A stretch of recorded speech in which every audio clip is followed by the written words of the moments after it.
you know that you can watch the Senate live on YouTube? Visit the channel by browsing to youtube.com/@Senate of Virginia. That's youtube.com/@Senate of Virginia.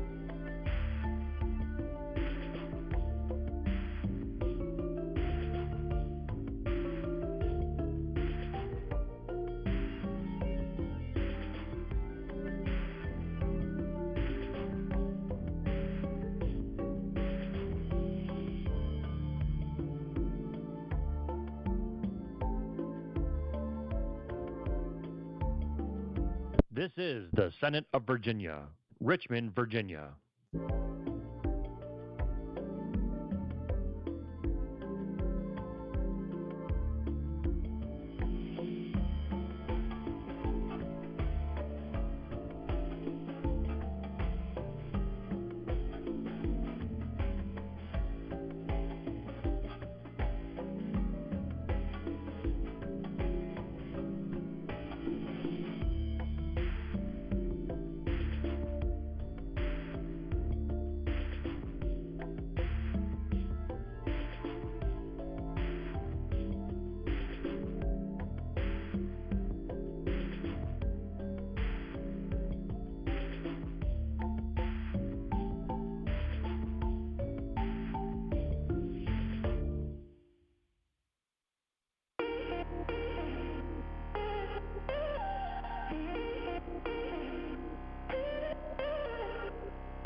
Senate Committee Room, A305.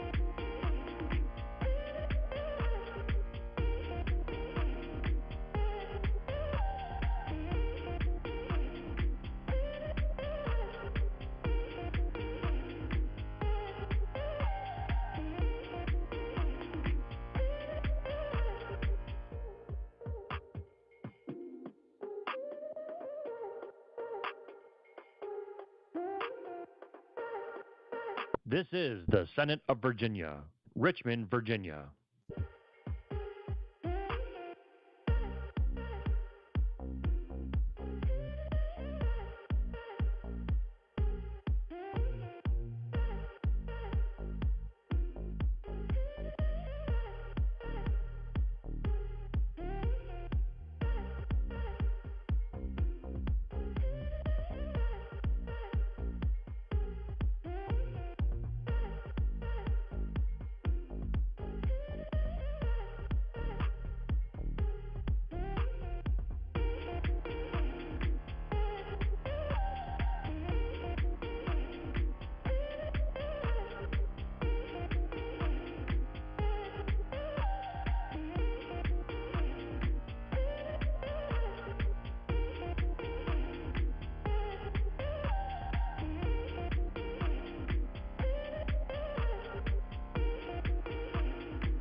Senate Committee Room, A305.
you know that you can watch the Senate live on YouTube?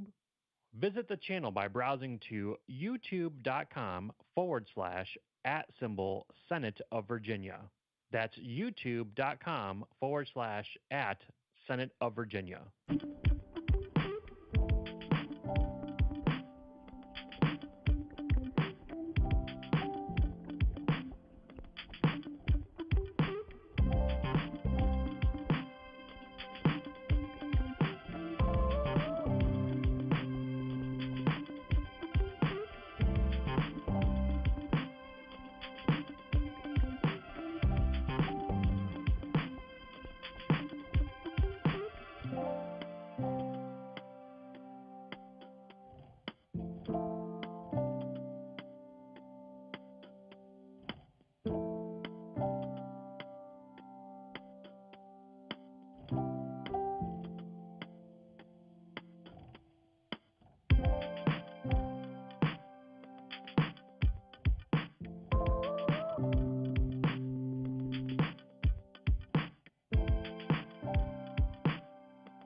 This is the Senate of Virginia, Richmond, Virginia.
Senate Committee Room, A305.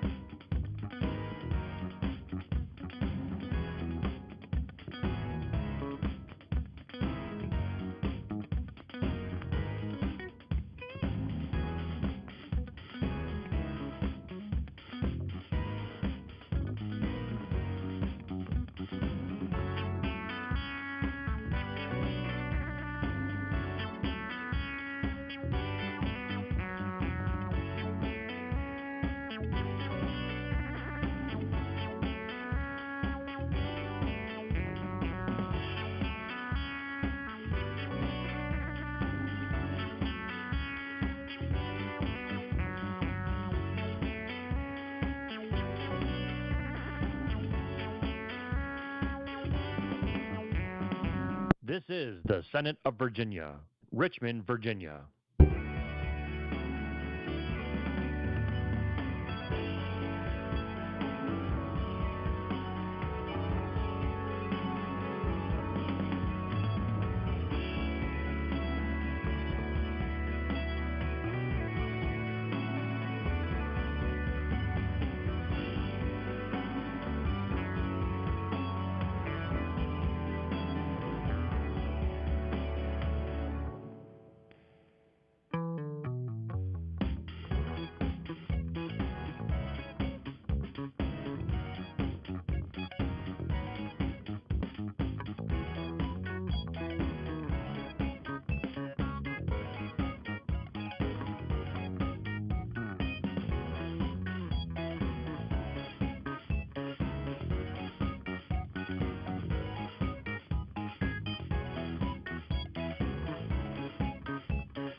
Senate Committee Room, A305.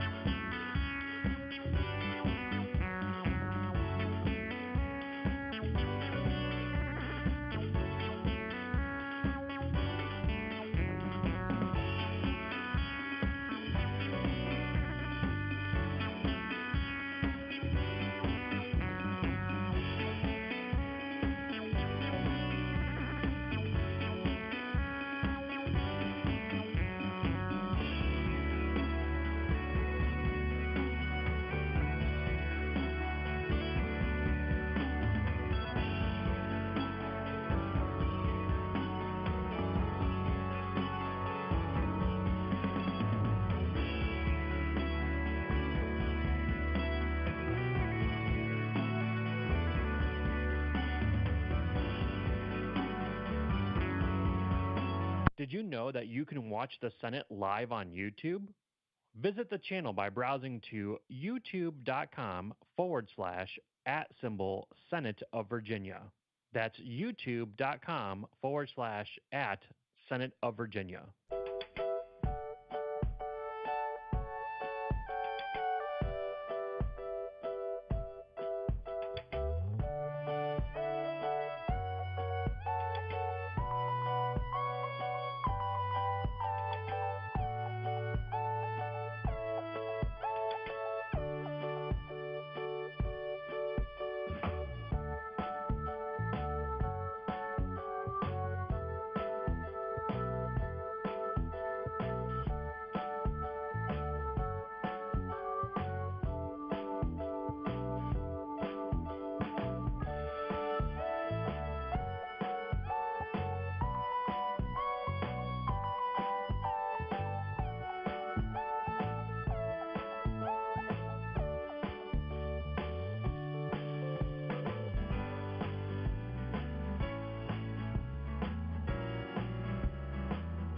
This is the Senate of Virginia, Richmond, Virginia.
Senate Committee Room, A305.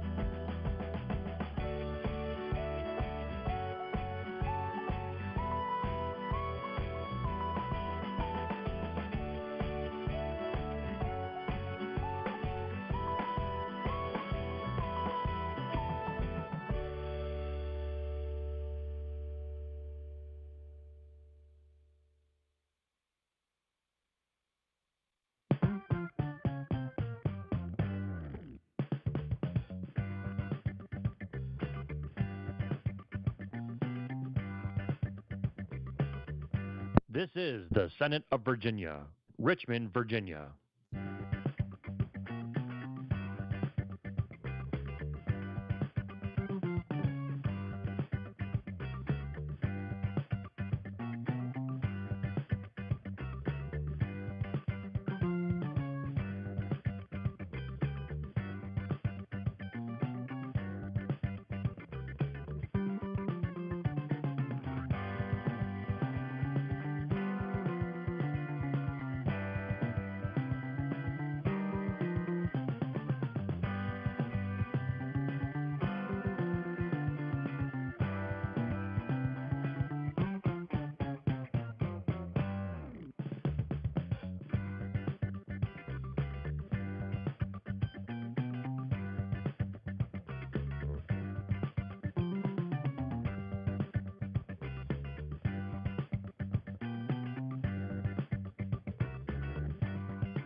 Senate Committee Room, A305.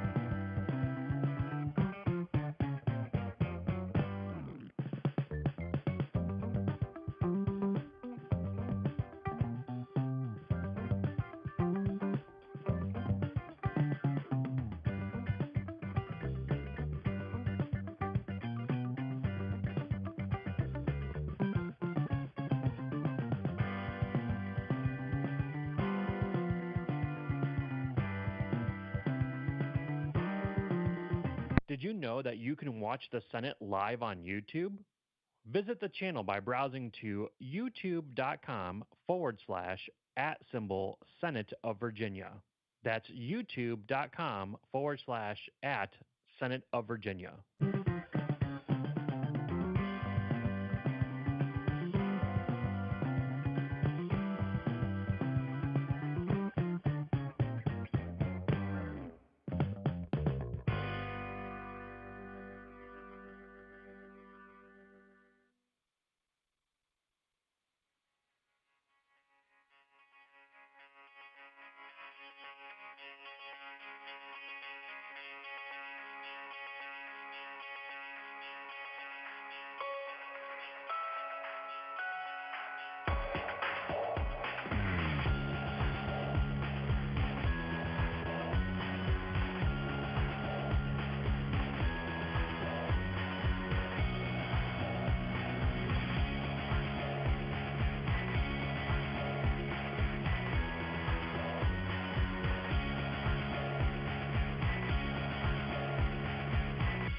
This is the Senate of Virginia, Richmond, Virginia.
Senate Committee Room, A305.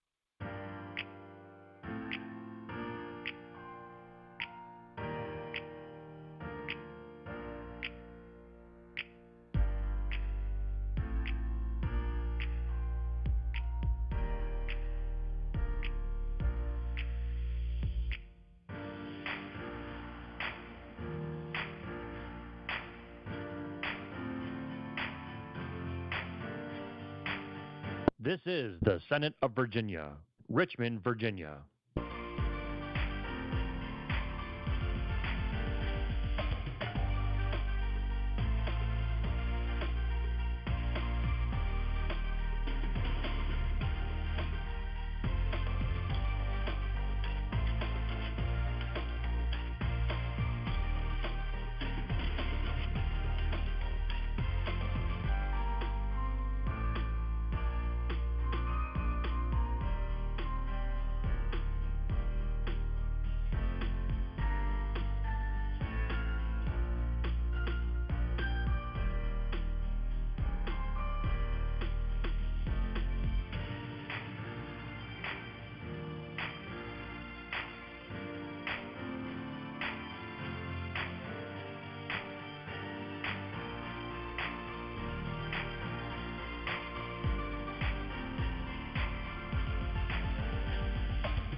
Senate Committee Room, A305.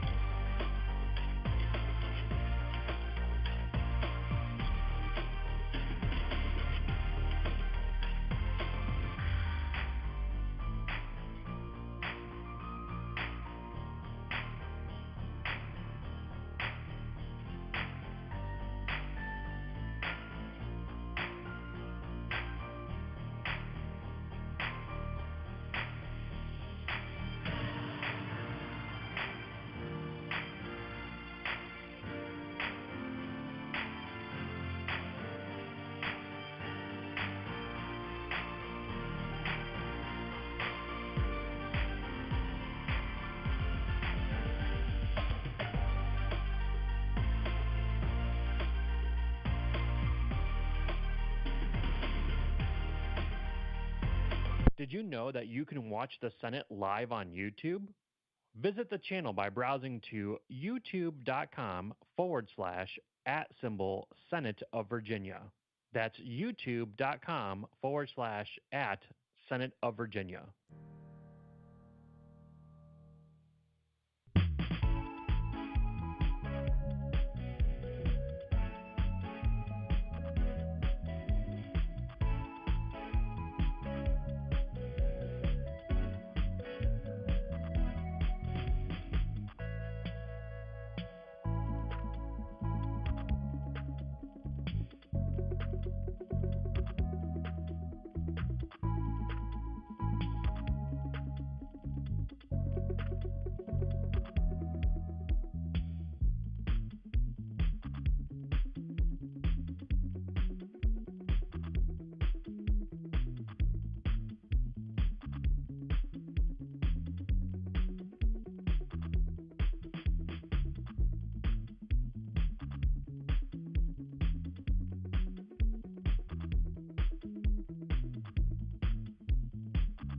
This is the Senate of Virginia, Richmond, Virginia.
Senate Committee Room, A305.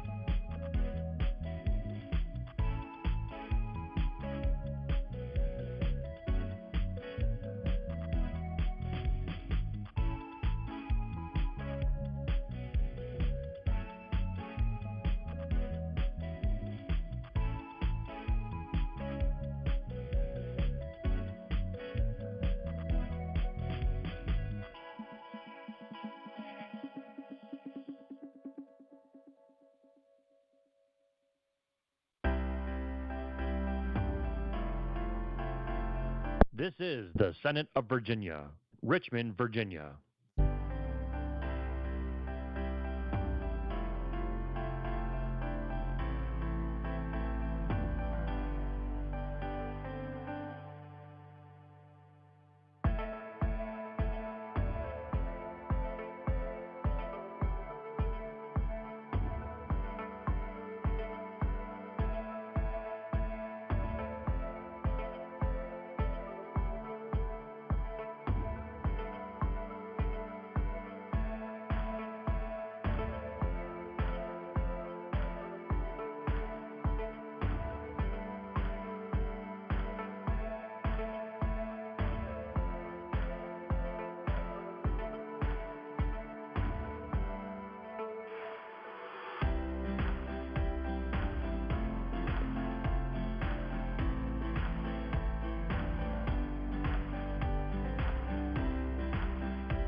Senate Committee Room, A305.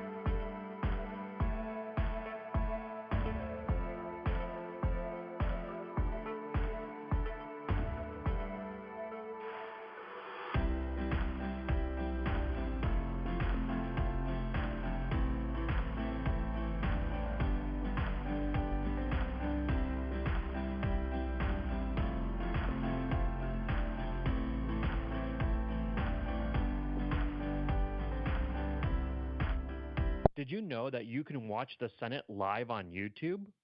Visit the channel by browsing to youtube.com/@Senate of Virginia. That's youtube.com/@Senate of Virginia.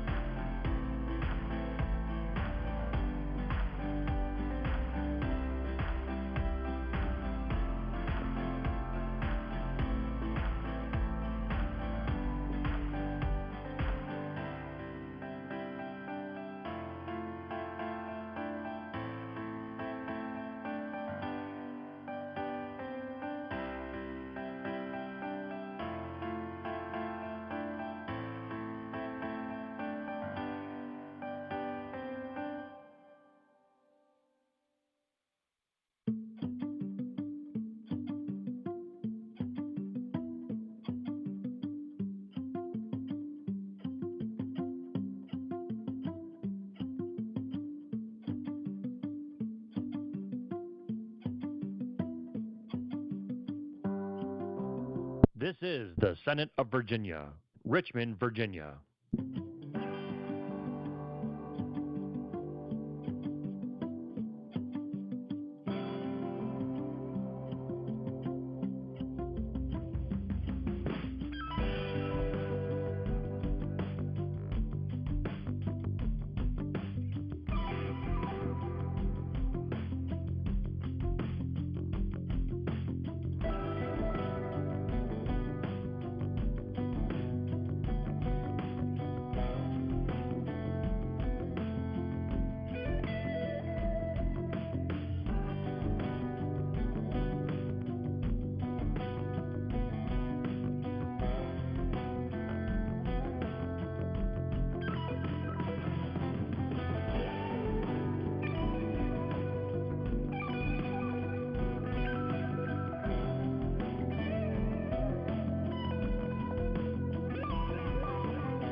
Senate Committee Room, A305.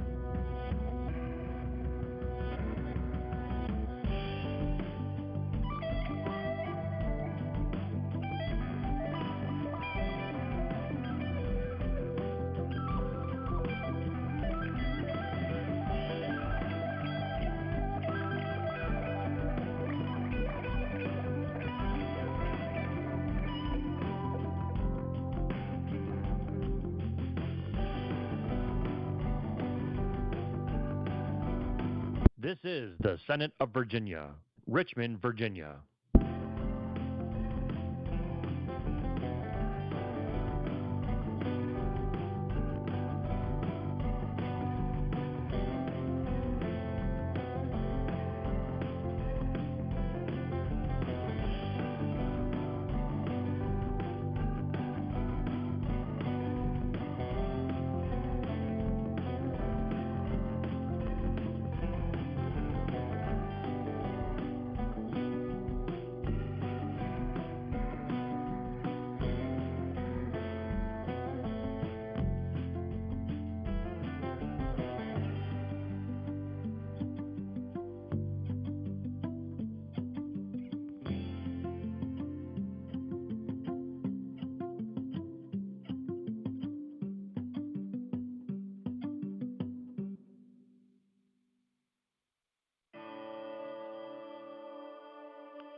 Senate Committee Room, A305.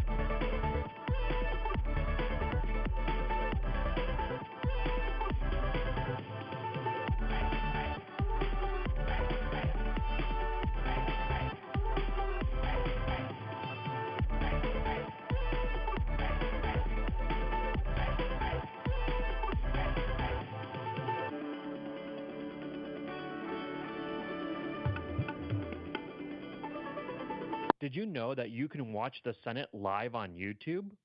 Visit the channel by browsing to youtube.com/@ Senate of Virginia. That's youtube.com/@ Senate of Virginia.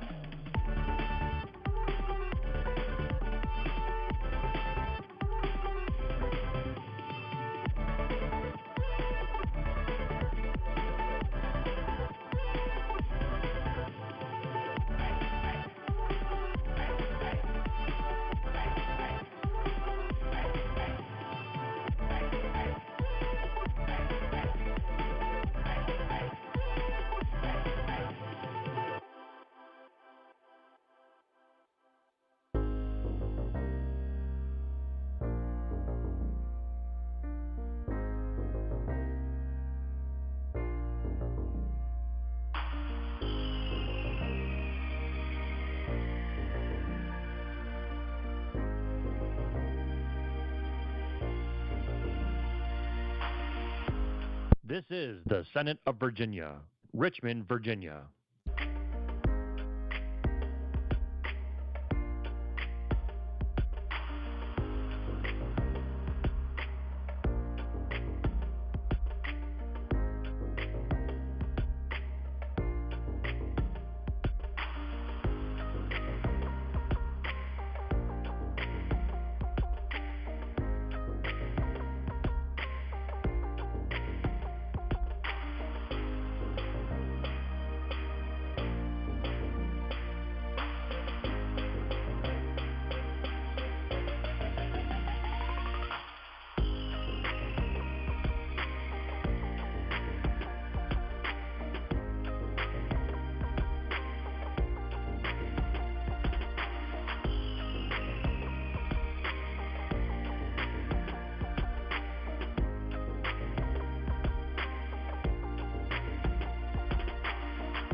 Senate Committee Room, A305.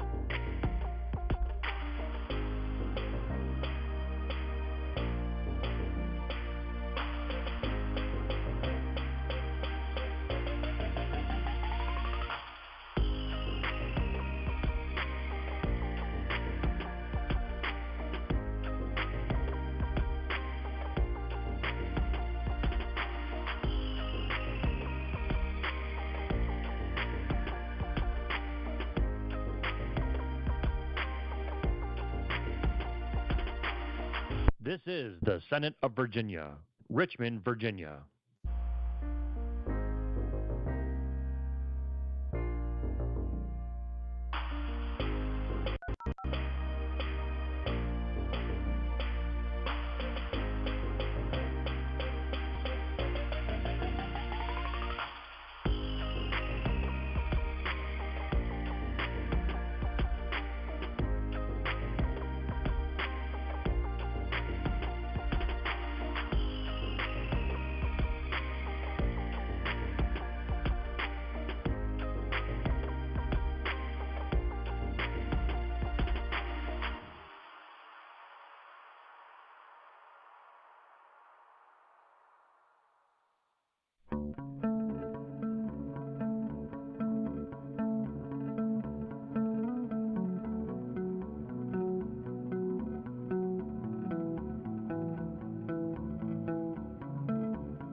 Senate Committee Room, A305.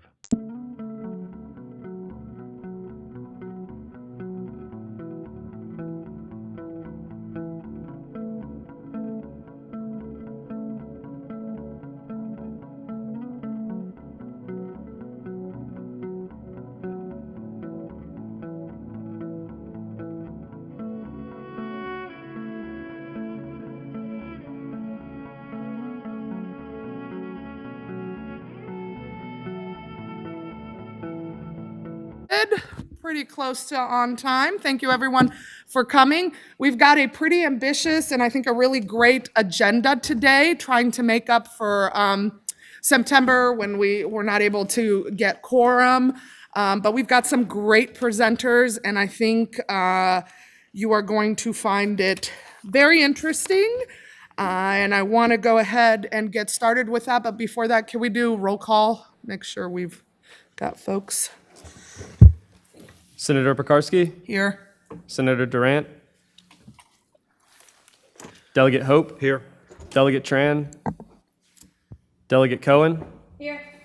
Delegate Scott, Here. Connor Cummings, Here. Beth Davis, Parthenia Denora, Here. Ann Flippin, Here. Jamie Hanks, Here. Whitney King, Giovanni Knight, Here. Ethan Long, Mia Luria, Here. Brian McCann, Here. Tanya Milling, Here. Rose Neville, Here. Nelson Smith, Catherine Hayfield, Here, remote. Tony Hayes, James Williams, Emily Gullickson, Cheryl Roberts, Jen Krajewski. Here. You have a quorum, Madam Chair.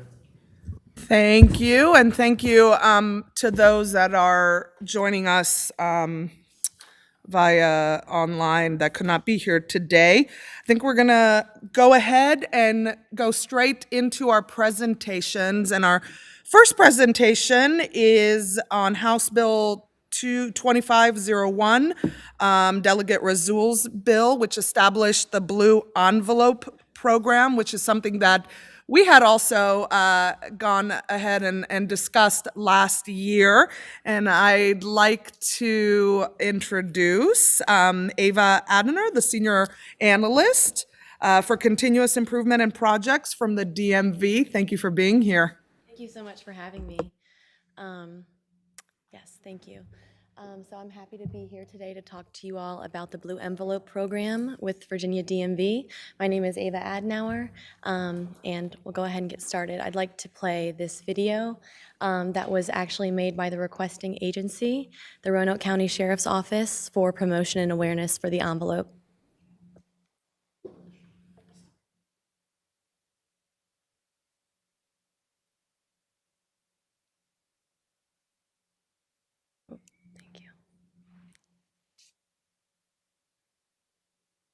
Won't play. Okay, that's okay.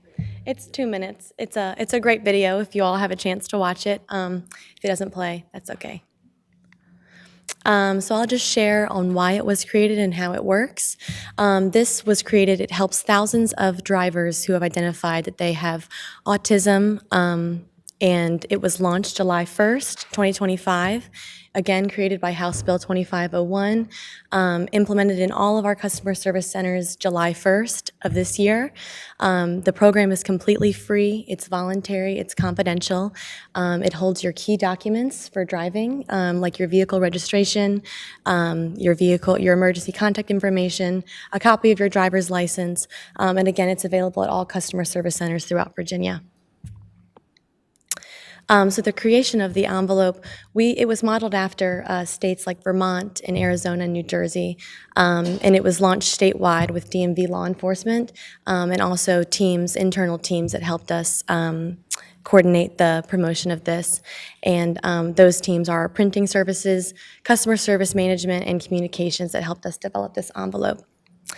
Some benefits of the program is it reduces anxiety and promotes safety for the driver.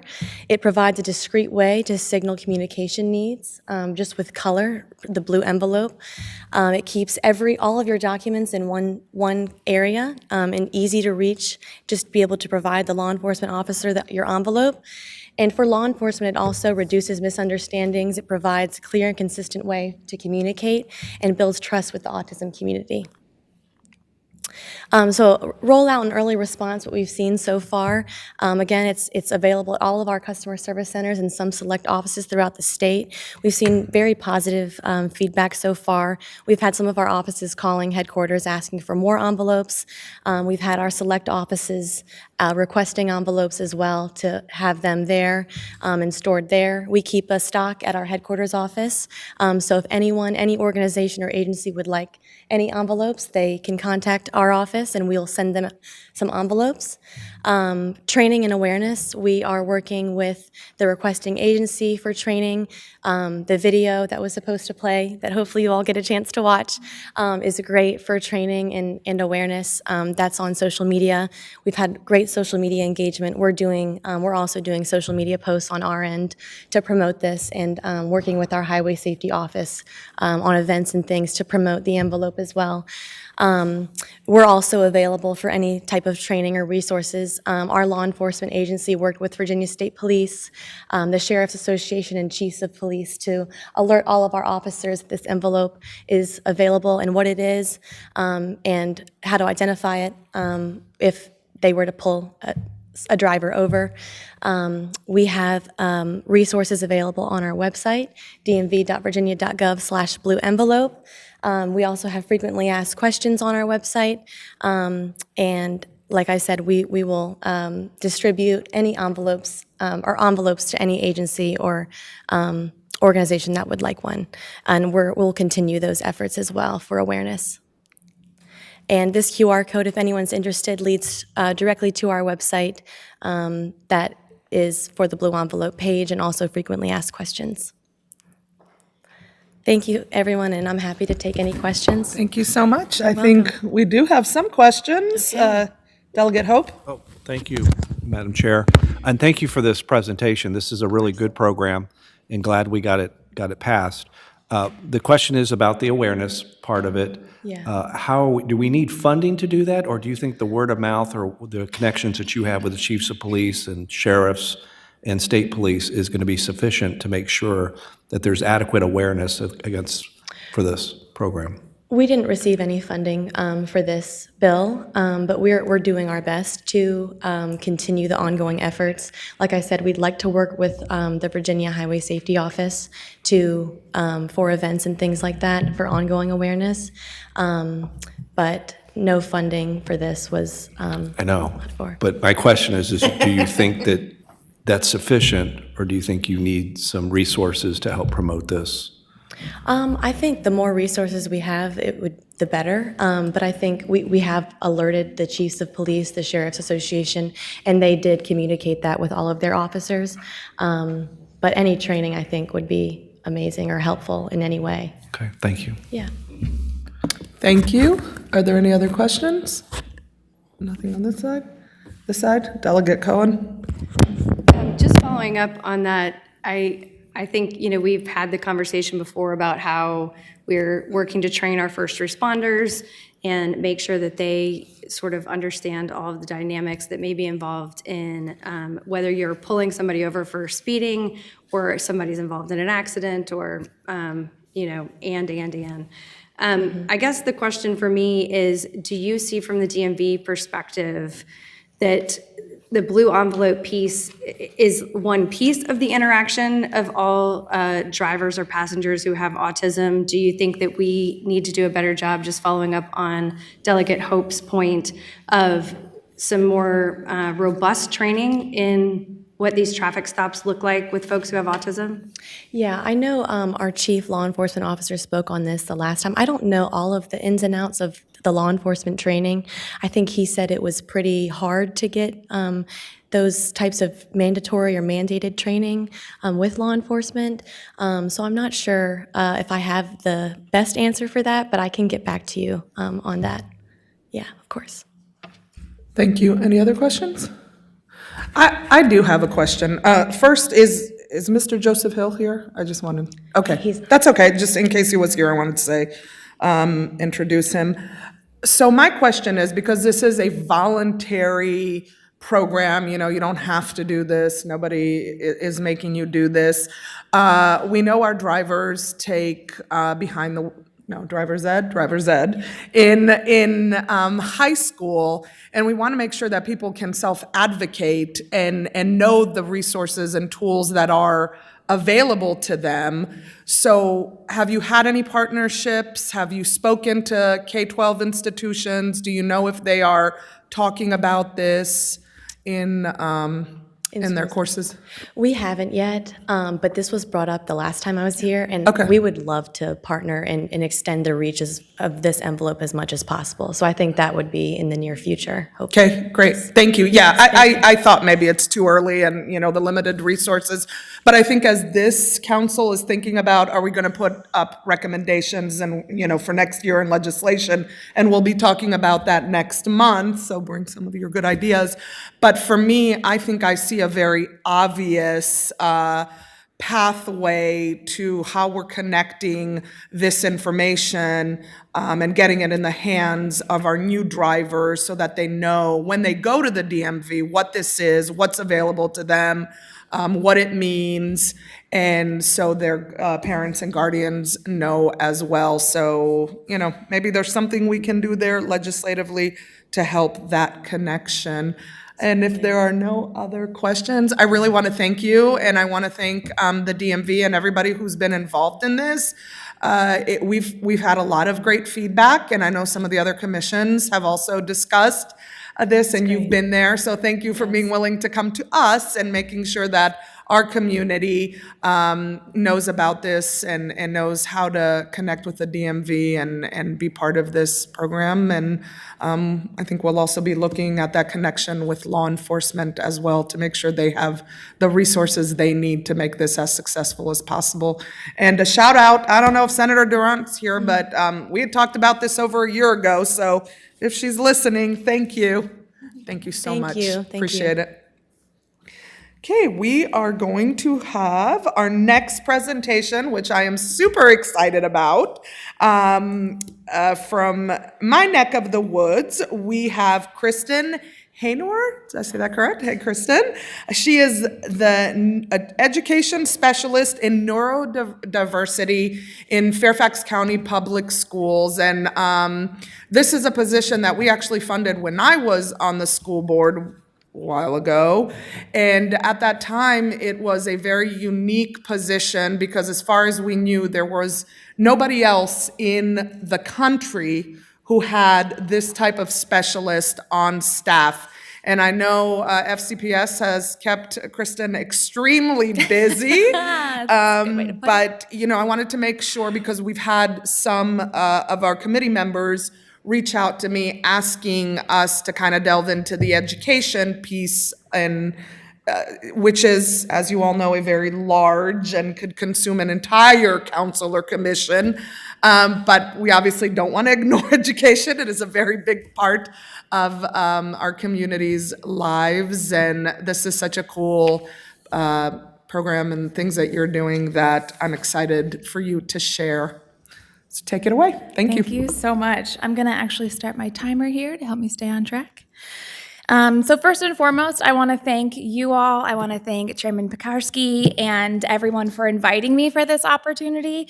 And I also want to thank Dr. King and Dr. Reed for supporting this work and supporting my drive down here. I'm glad I could be here in person. And so I want to share with you a high-level overview of the educational specialist role for neurodiversity in Fairfax County Public Schools. And so to start off, I'm going to give us, like I said, an overview of this role in relation to share a little bit about my positionality as it relates to this work, and then really situate this role in the Fairfax County Public Schools context. So what does that structure look like, the mission of the role, and the scope of the role as well. I'm going to go over some of the core functions of my job and then offered some recommendations as we all hope that this work can expand not only further in Fairfax County Public Schools, but across the state. And then I'm happy to answer any questions that you have to the best of my ability. Oh, I put these two visual icons here to help me remember. One, I'm going to be using identity-first language in my presentation with you all, and if you prefer person-first language, to please let me know that, and I'm happy to make that language switch with you. I also, next to each of the components of what I'm going to share with you today, have a speech text icon that is going to represent statements that I brought with me, statements from the autism and FCPS community, because I never want to speak on behalf of others, but to elevate the perspectives and lived experiences. And so those are just some spaces in which I'm going to be inserting from staff, parents, students, and community members. So as it relates my positionality to this work, I myself am neurodivergent. I'm ADHD, twice exceptional, and have co-occurring panic disorder, generalized anxiety disorder, major depressive disorder, and a traumatic brain injury. And all that to say, and we'll talk about this poster in a minute, that all of those identities and experiences shape the way that I think, behave, perceive, interact with the world around me. It's not better or worse than any other way of being, but for example, how I might prepare for this presentation today might look very different than a neurotypical presenter. And so my professional career in Fairfax County Public Schools have had an array of positions where I've gained different professional experiences at different levels of the school system, from the classroom to now this division-wide specialist role. And as it relates to my educational career, I'm currently a PhD candidate in which my research is centered around inclusive practices and educational systems for neurodivergent students, both at the international context and local context, and really looking at how mental models are impacted by professional development, the language discourse that's used. And so all of that to say, this is also really important because all of the work that we do through this role in Fairfax County is grounded in the current research and literature that I have access to. It's also related to the neurodiversity field, centering neurodivergent authors, also centering the lived experiences of the neurodivergent and autism community. And so that is just kind of a background as to how we really intentionally design the professional development experiences that we offer. And so you might have in front of me, I'm not sure if you picked one up on your way in, this is an example of, it's a resource, it's a poster that every school was given in Fairfax County Public Schools. It's also available digitally in each of these languages that you foresee. I just wanted to share that as a means of collectively grounding us in the terminology and how we conceptualize neurodivergence, neurotypicality, neurodiversity, and how it's used in our work. And if you'd like more information, I included a bit.ly to the website where you can find some more detailed information if that is of interest to you. So to get us started, the neurodiversity role in Fairfax County Public Schools, you might already have a relationship with FCPS, but we have nearly 183,000 students in pre-K to 12th grade, which includes 199 schools and centers. And with that, there is one neurodiversity specialist. And an overarching theme is that this role is really important for advocacy and access for our neurodivergent students with and without IEPs and 504s. It also serves as advocacy and a space of affinity for our neurodivergent staff. I just wanted to take a moment to share some of these perspectives to highlight the impact of this work. So from an FCPS student who's autistic, ADHD, or ADHD, dyslexic, and anxiety, when asked, do you feel a part of your school and class community, why or why not? She said, no, my accommodations frequently were not met and my sensory system left me dysregulated all the time. I ended up on partial homebound for all 4 years of high school. My dysregulation resulted in a loss of access to spoken language. A lot of the time, I just needed to be left alone for a little while.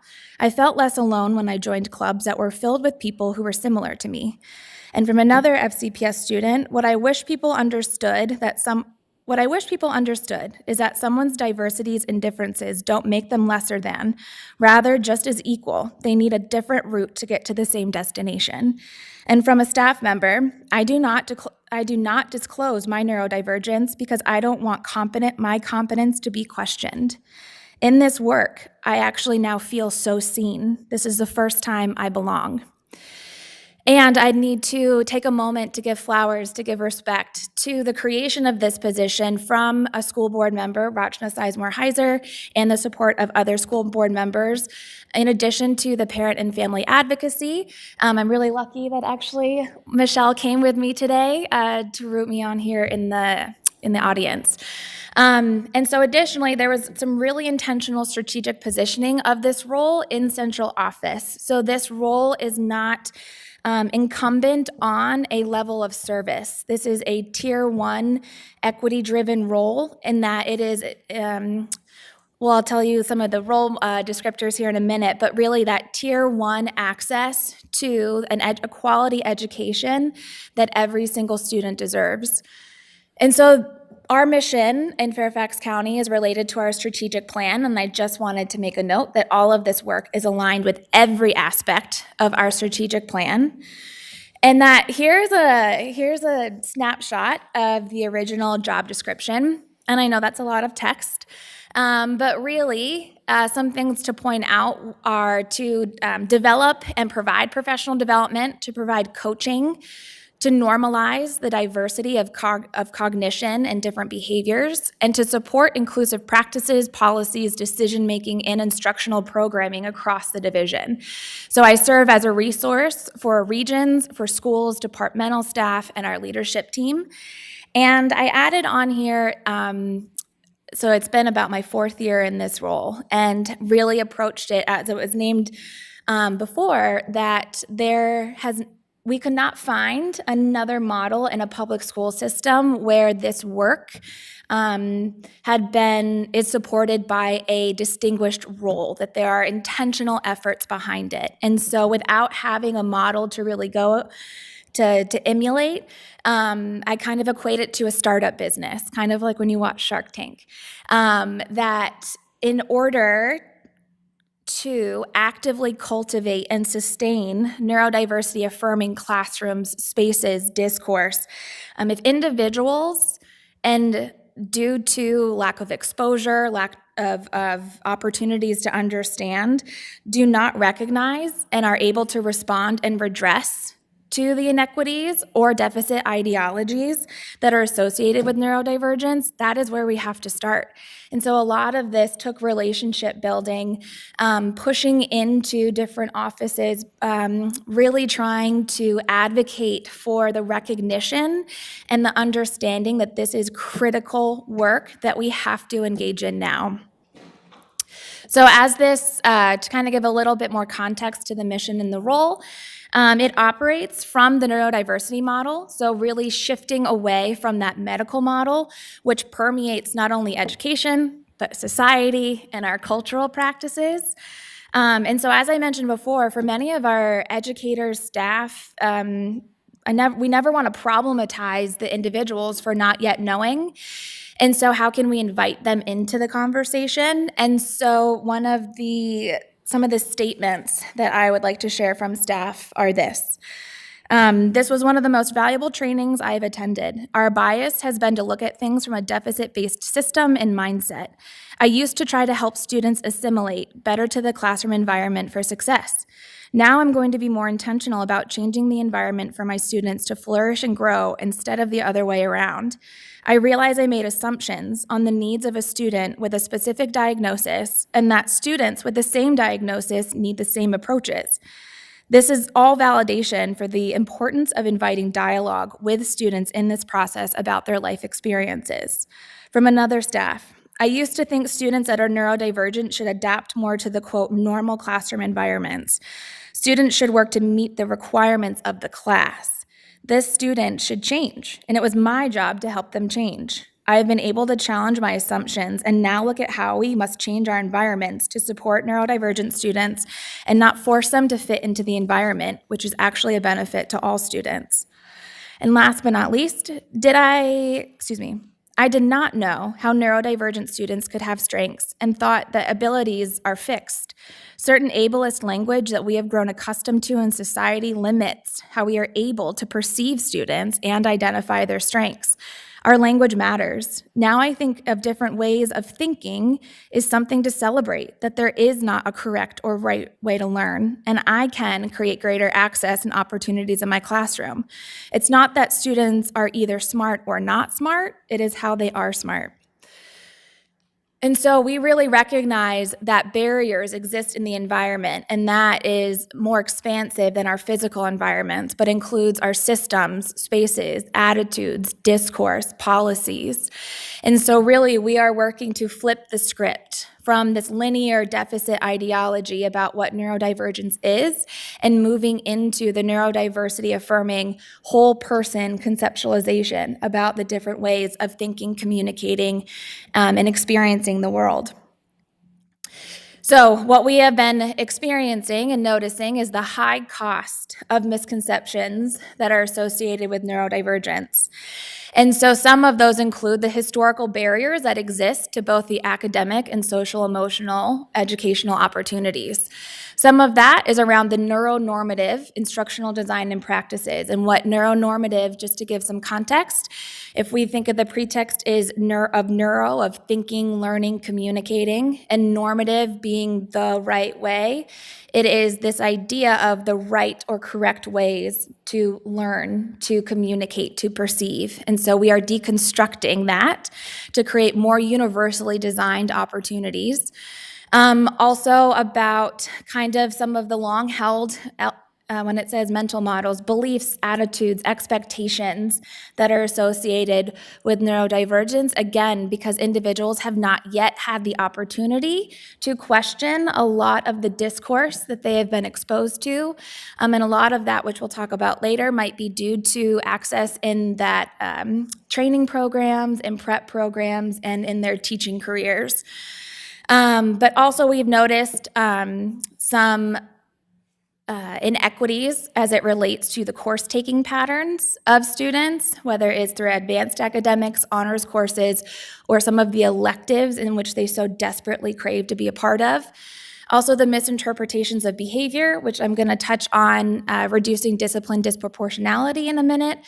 And that negative impact on sense of belonging, self-concept, and mental health implications. And so as it relates to educator mental models, I have a statement from an autistic non-speaking former FCPS student. He says, "Non-speaking autism isn't what people think it is. School failed me because my voice and body didn't work reliably, so they assumed my mind didn't either. They were wrong. Until that is better understood, students like me will continue to get lost." From another autistic student, "What I wish that everyone could know about me is that I am smart. I can do stuff. I am capable under the right circumstances." And as it relates to that sense of belonging and mental health, what we do know through research is that if a student does not feel psychologically safe in their environment, they are not able to access academics, their prefrontal thinking, to the full extent in which they are capable of. And so a lot of that also has to do with awareness of fluctuating capacities, that for many of our students, when their educational environments were not designed with them in mind, the mental, emotional, physical toll, energy toll that it takes on them to just get through the day, let alone access their academics, even though, as we just said, they're highly capable. And so as it relates to that negative impact from an FCPS parent, there needs to be an understanding of the invisible barriers to accessing education, because grades are often the last thing to suffer. More commonly, it's the student's mental health and self-confidence that erode. So some of the core functions of this position are in professional development. And that includes both the research of the content, the development of the professional development, and the facilitation of it.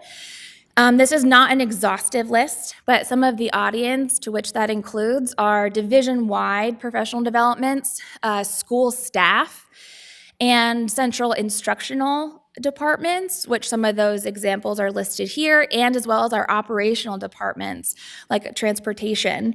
And something I think is important to note is that as neurodiversity, not only is it a new position in this district, but really as it relates to K-12 education has not yet fully been not only funded, but in terms of what resources are available, oftentimes the resources that are available are in higher education and or they are not fully rooted in the neurodiversity model. And so to connect to the audiences from central office, a curriculum and instruction specialist shared this. The role of the neurodiversity specialist in FCPS has transformed how our office designs curriculum and informs best practices for our teachers. I often refer to the beginning stages of our learning as an office and reflect that you can't unknow this work now. It is infused in every aspect of our roles and responsibilities. It has become automatic for us to consider the barriers in curriculum planning and assessment for our students, as well as our adult learners when we are facilitating professional development opportunities. There is no limit to how we can support every learner in every setting. It is evident during our school visits that our teachers are making shifts in not only their mindsets, but practices to be inclusive of all students, which historically has not always included our neurodivergent learners. So this role also works to embed outside of professional development, but to really embed this content and these practices in our current systems so that they are a part of our Tier 1 approaches. And so an example of that is in our curriculum design. We are engaged in a UDL initiative in which it's at the forefront of all of the decisions and design practices that we have for not only lessons, but for environments. As well as, for example, in reducing discipline disproportionality, that all administrators during that beginning of the year SR&R training had a component of understanding neurodiversity and how it relates to interactions with students and understanding behaviors as communications and manifestations of something that needs to be dug into a little bit more deeply. And in terms of restorative justice, the team has now included an inclusive facilitator kit that in every interaction with every student, they are met with inclusive practices and culturally responsive environments. And some of the impact that they shared with that is that with students that they had worked with in the past who did not participate, because of the different means of expressing their thinking and having a more safe environment, have been able to not only participate in the process, but actually feel more a part of the school community. As it relates to more core functions, this role also supports coaching and consultation of school administrators, some grade level teams, as well as central office leaders. And again, that's not an exhaustive list.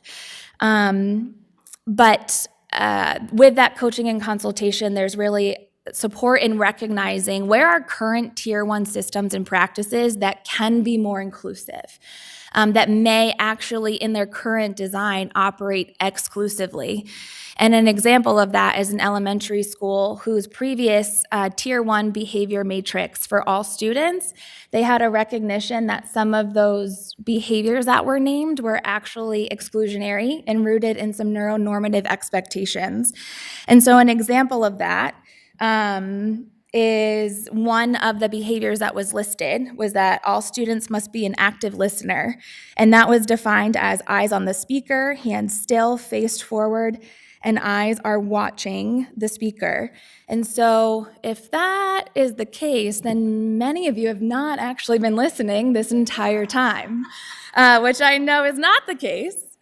But rather they were able to shift that behavior to listen to understand, which may include eye contact on the speaker, but can also include and not other valuable ways of listening, such as fidgeting, movement, and what that might look like and sound like.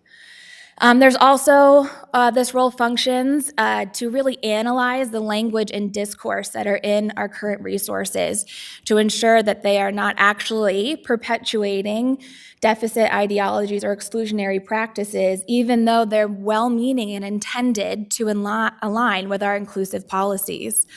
I also work on cross-collaboration teams in which I advocate, participate, and push to embed this work.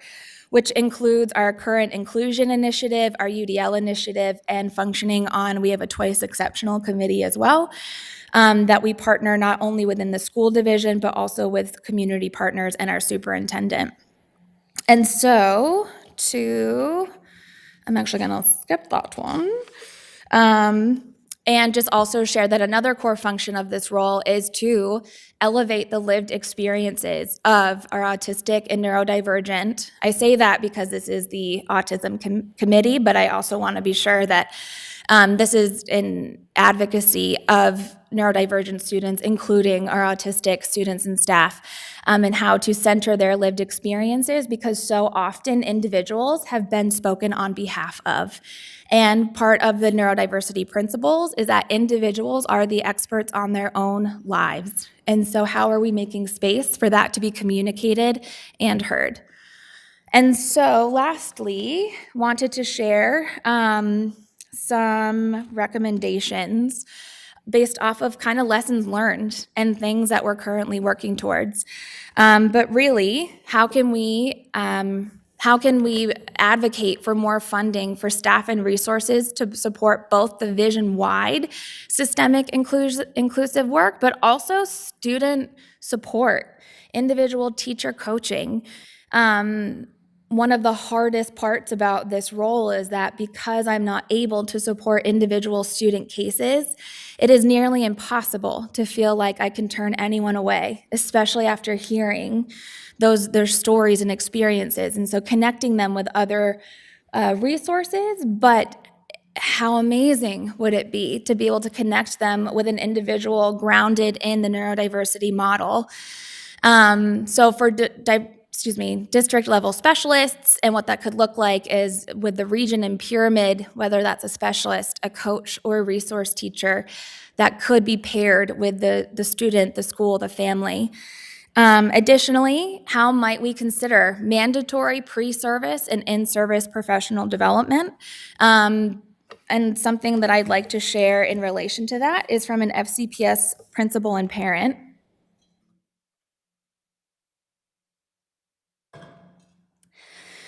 She says, as both an elementary school principal and the parent of a twice exceptional autistic student, the increase of recognized neurodiversity within Tier 1 general education instruction in public schools is not just a compliance measure. It's an essential educational imperative. When we intentionally embed universal design for learning principles and flexible instruction as our baseline, learning is made accessible and engaging for everyone. All of our students benefit from a learning environment where every student feels value and intellectually stimulated. The work our school has engaged in with the neurodiversity specialists has allowed our staff to see that neurodiversity is the infinite variation in human cognition and cognitive functioning due to individuals' unique brain wiring, experiences, and ways of being. This perspective fundamentally shifts our practice from remediation to cultivation, empowering staff to leverage this understanding and embrace a strengths-based approach. This means recognizing that the barriers faced by our students are not personal deficits, but powerful clues into how we must adjust our pedagogy to effectively support the cognitive spectrum. Our goal is to transform our Tier 1 instruction from a system that filters students into separate services to a robust, flexible system that actually nurtures cognitive variability as a strength for all students. This is how we ensure equity and access for the entire school community. So, how might we consider professional learning opportunities at the state and district level, but also through our university and college programming, the coursework, including our career switching programs to be required for all teachers, administrators, and specialists? I wanted to share some information regarding that. 5 out of the 10 Virginia public universities that offer a bachelor's in secondary education only require 1 introductory course in special education. As it relates to licensure, there are no requirements for general education secondary teachers to take any college coursework that is explicitly rooted in special education. We are not prepping and equipping our educators with the knowledge, skills, and essential approaches that are necessary to actualize the inclusionary educational models that we are not only striving for, but that our neurodivergent students have a right to and deserve. And lastly, with that, to ensure that our school districts are including neurodiversity affirming practices and recognition in strategic plans, policies, instructional frameworks, and building facilities in terms of their design requirements. Oftentimes, as it relates to instruction and or, for example, building and facilities designs, it is often added as a secondary consideration to seek further resources or accommodations or design practices as opposed to embedding them in the design forthright. I have one more statement from a parent of a twice exceptional AAP autistic fifth grader. Autistic students routinely experience misunderstandings and overwhelm in the school environment. Too many times, our students receive negative feedback because teachers misunderstand maybe what they are saying, communicating, what they are doing, and why. Our twice exceptional autistic students are expected to mask their disabilities and behave like neurotypical students, especially in the general education setting. There is an urgent need to provide updated training for administrators, teachers, and staff. And so in this last slide, this is what I often end our professional development or meetings or coaching consultations with, and you may recognize this quote. That when a flower doesn't bloom, we fix the environment in which it grows, not the flower. We don't problematize the plant for not growing. And often we then will ask, what do you do? Well, of course, you change the environment in terms of exposure to sunlight, watering. You'll hear in a minute, I do not have a green thumb. However, it is a clear recognition that we must shift elements in the environment because not only is the plant capable of growing, that it's clearly there's something in a mismatch between the plant and the environment.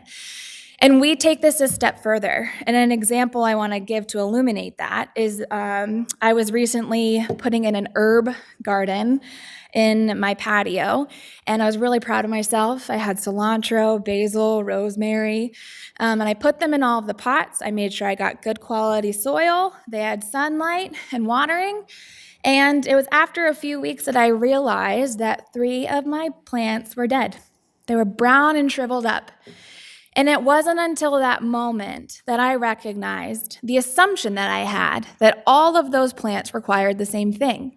And it took them failing for me to even consider what might the cilantro need to thrive? What might the basil need in recognition?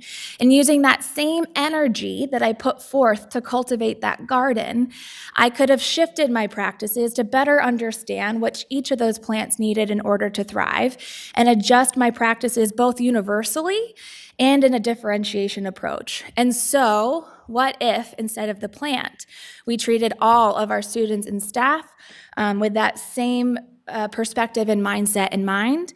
And I would just like to end this with, I would really like to partner with you all and continue this discussion about how we can work to embed and advocate for these practices, whether it's in your upcoming legislation or future meetings. And so I really appreciate your time.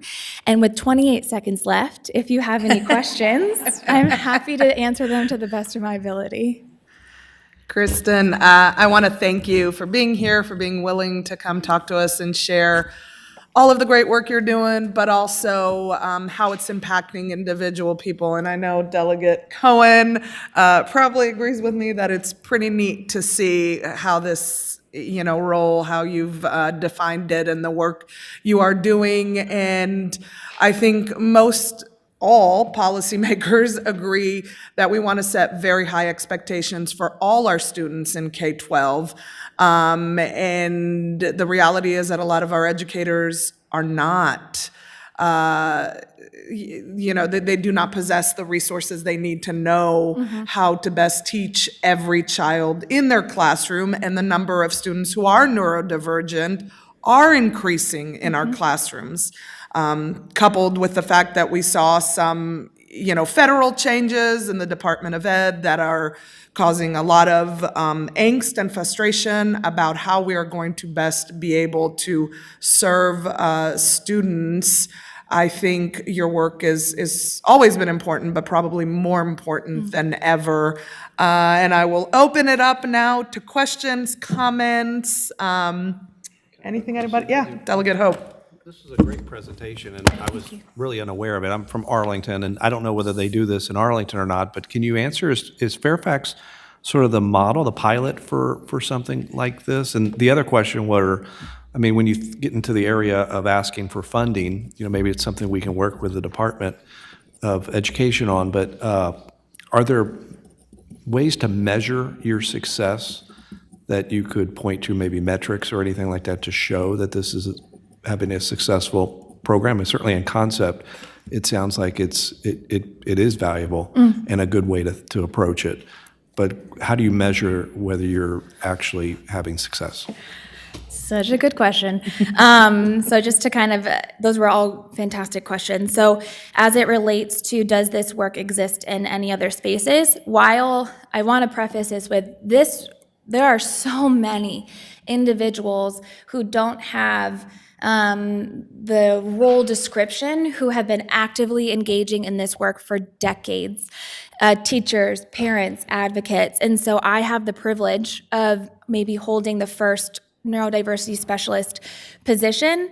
And as far as we understand, there is no other public school system, or I would even, I don't know if I can say private, we don't know of any other school system that has a neurodiversity specialist position. And so this is really we're a trial and error trying to figure out the approach of systemic change. And then I think I wrote down other areas, but I don't remember why I wrote that. Your second question? How do you measure? A great question. So that is probably one of the most, they're one of the most difficult things about this position, because I can, let's say, look at our SEL screener data as it relates to belonging, or I could look at a school that I have been working more intimately with to look at some of those assessment scores. But I cannot make that direct correlation between this position and that work. It lives in so many different spaces, which is why it's something that we're actively trying to strategize and come up with some different approaches other than kind of some frequency data or kind of that in the impact experience about how it maybe has shifted those in the classroom, in the schools, in central office practices. But that is something that I really struggle with. And so if there are any ideas or suggestions about what could be some really viable ways to capture that, I'm open to any and all suggestions that you have. But this work does really live in every space. And so it's something that I'm going to continue to look at. Yeah. Kristen, thank you for that. And I will say I was actually talking with a superintendent last week, and she has some pretty exciting data around some state markers that we use when it comes to how we measure the success of our special ed students, and inclusion data that I don't want to jump on her toes and talk about, because I'm not sure that has been made public yet, but it will be. And I think those really fall under the umbrella of the work that you're doing. So they've met some markers that they had not met as a school system for many years. So while I understand, Yes. that direct correlation is kind of hard to measure, there's some pretty exciting data points that are going to come out. So, yeah. It has been an intentional focus to embed this work in those larger school systemic initiatives, such as inclusion in UDL. So thank you so much for bringing that course. up. I didn't want to be the one to say it. No, but wonderful. Any other questions? Yeah, go ahead. Hi. You did such a great job in that Oh, thank presentation, you. so thank you so much. I am a professional that works in the field. I'm also a parent. And one thing that I see a lot professionally and have experienced with my own son is a great deal of challenges with bullying and the student population. And I'm wondering how I heard your focus on professional development. And I'm wondering like what the companion is with the students to help support, understanding and growth with the student body on accepting difference. Yes, fantastic question. That is something that if I could copy and paste myself is exactly the work that I wish I could be doing. Unfortunately, and I don't like to use this as a barrier, as a limitation, but being the only individual has been really challenging. And so as it relates to, as you notice, that high level of prevalence in bullying, have tried to partner with some schools who might already have some student-facing resources. I also often recommend some books during morning meeting to be used as a collaborative conversation. But outside of that, that would be one of the ways in which, if this role could be expanded in those different ways, that absolutely is something that is so desperately needed. And again, not that it isn't currently being addressed by so many individuals, but they are not able to necessarily address those current approaches from the neurodiversity perspective and lens, which is critical. Thank you. We have a few questions online. Oh, yeah, I'll call on you in a second. Sorry. Okay. We'll finish up here. Thank you. Thank you again. As everyone has stated, what you were talking about is very important. It resonated so much when I completed my master's. I wrote the paper, All Education is Special Education. And so when you spoke about that, I was like, finally. Get that paper out. Why is this not a requirement for all educators to go through special education training? It's so important. And, to your point, we're seeing it so much more now. My question, is it possible that those metrics that we were talking about, and it's not an or, but could some of those metrics be considered around educator readiness? And kind of comparing where they are prior to implementing these things and then after, and just that ongoing, and kind of utilize that as metrics, because I do know it could be difficult to kind of pull that from the student's perspective, but maybe if we look at it from educator readiness. Yes, thank you for also bringing that point back up. Oftentimes after an experience, we'll ask educators, I used to think, now I think, with a form of a rating scale to kind of assess that pre and post. And that is definitely a part of the process. And to your point, there's many ways in which that could be expanded upon. So thank you. Anyone up to dais? No? I guess we will go to our online folks. Delegate Tran, I'm sorry, I don't know if this hand was up first, so. Great, thank you so much. Can you hear me? Yes. Okay, cool, thanks. Madam Chair, I just wanted to say thank you so much for having Kristen on.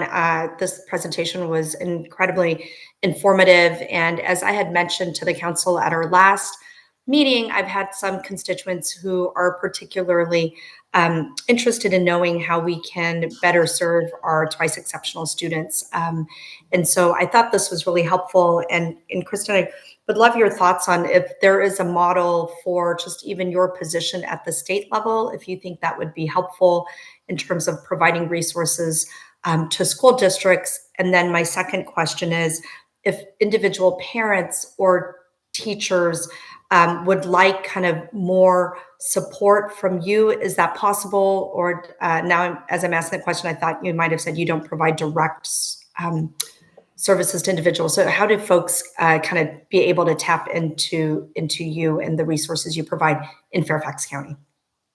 Such great questions. Can I just ask a clarifying question? When you're asking about the benefits of the position, are you asking would there be benefits of a position at the state level? Yeah, I would love to. I mean, I think that when we think about ways to scale up a promising practice, sometimes that's how we can, create many Kristen positions across all the school districts.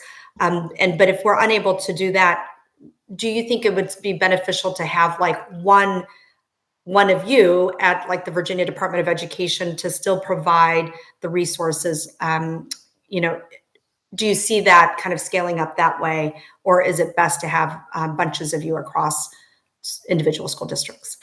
I'm gonna just use this opportunity to say yes and both, because I think to your point, that's a brilliant suggestion, because with that, it would be more equitable and consistent about what materials, resources could be provided across schools and divisions. And as this is a seismic cultural shift, it does have to be coupled with, let's say, that school-specific, region-specific, district-level support, because as we know, there is infinite variability, learner variability, and so we have to also equip our educators, our administrators with those that conscious, critical questioning of environments, because it's not as if we're going to erase all the environments and start over. We have to be able to identify what is not currently working and how to then make those shifts. So yes, at the state level, I think that would be critical. And then as it relates to individual and parents, this is not a perfect system by any means. My information is if my contact information was publicly available, all I would be doing all day, every day is answering phones, emails, which is needed. It is absolutely something that is needed, where those current experiences can be heard, and first of all, not only heard, but believed, and to act upon them. So it's not for a lack of not wanting to, it's just physically impossible for me to support in that nature. As I also mentioned, it is supportive of individuals, of students with and without IEPs and 504s.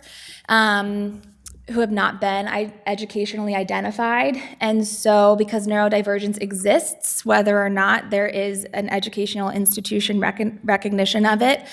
And so right now, how I am approaching the work is partnering with our Family Resource Center to provide information. I also am in close contact with schools, principals, region leadership, so that if there is extra additional support needed, they are able to hopefully provide those resources and be responsive to what that might look like or sound like. So I'm trying to make it work the best that I am able, and it's definitely a current gap. Thank you for that question. Thank you, Delegate. I think we are going to wrap up this portion of our meeting with Dr. Davis. Yeah. Go ahead.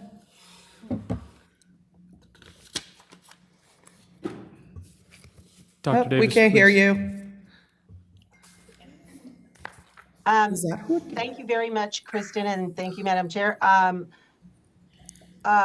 I'm a developmental pediatrician, and we're increasingly seeing children K through 12 who actually don't qualify for special education and or even a 504 who have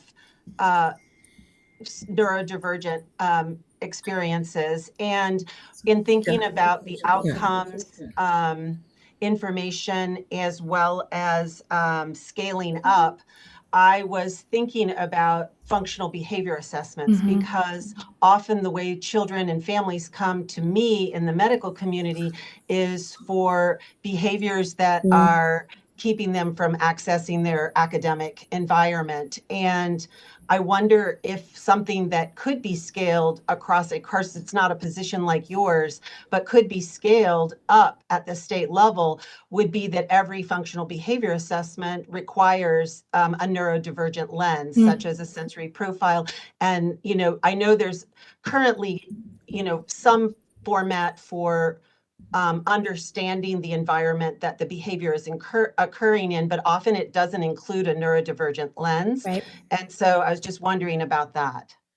Thank you so much for raising that point. And that is a brilliant example about how centrally and at the state level it can have seismic impact, because as a required practice, it is a part of the Tier 1 expectation for students. Oh, sorry. I was like, do they have the answer? And I think why this partnership is and these conversations are so critical is that we have taken that same concept of let's look at a current process or procedure as it relates to services, also as it relates to, let's say, lesson design, or let's say as it relates to the restorative justice practice, where previously on the form there was not a section to have a neurodiversity affirming lens or even to ask if the student has accommodations. And so when we can continually update and revise those current structures, as the one that you also just brilliantly mentioned, I think that is kind of how we're going to be able to approach this work in what is in our control, but also to have a larger impact on the system. So thank you for that. And I continue to please share all of these other amazing ideas so that we can kind of operate as a collective in this. Thank you. That was wonderful. Really appreciate you making the drive up and everything you have shared and all the work you are doing. And I think, for me, I don't think you need to be the largest school system in the state, in the Commonwealth, to have somebody doing this work with intentionality. And as you said, a lot of times we're seeing it happen just kind of organically, but in order to get some of those measurable successes, it really behooves us to have folks who are looking at it, and this is their everyday bread and butter, right. And the ways our classrooms are changing. I think we are going to have to look at these more innovative ways of embedding resources to ensure that every child has what they need. And the state maintains very high standards for all. Mm-hmm. And then we make sure that we give the kids what they need to be able to meet those high standards. So thank you. Thank you. Really appreciate it. And it was wonderful. Thank you, everyone. And we have one last presentation, so thank you. I know we've been sitting a long time, but this is kind of in the continuum of our folks living with autism is transition. And we have Emily Salmon, who is the Assistant Director of Strategic Planning and Policy Studies from SHEV, to talk about transition for students with disabilities in secondary education. So thank you so much for being here. Thank you for the opportunity. So again, it's a pleasure to be here. I regret that my colleague, Sarah Beth Dreiss, could not join us. I had the privilege of spearheading the work for HB 509, the precursor study to HB 1805, and my colleague, Sarah Beth, has actively led this, and I have supported her. And so want to give you an update on where we're at as we're quickly closing in on submitting the report with the recommendations. So just want to briefly touch on the charge and the task at hand, summarize the work group activities, and then spend most of the time highlighting the key findings from this work and the draft recommendations, and spend enough time to answer any questions you may have about our work. There's a lot of text here. I'm not going to go through it. I just wanted to point out, as you already well know, this bill really contains two parts. One, looking specifically at secondary education transition planning and the transition IEP. The second part, which looks at what is needed at the higher ed level to look at first to see and determine eligibility for disability services, and two, what is needed to determine proper accommodations. And speaking to that part, that is really where SHEV's work comes into play in the language, which is to study and make recommendations on improving and standardizing the quality and consistency of IEPs or sections of IEPs that are developed and implemented and dedicated to that post-secondary transition planning. So I break that down into my own kind of interpretation, which is this is essentially taking the recommendation from SB 21 report, which is to, accept universally an IEP updated in the last 3 years as proof of eligibility for disability services.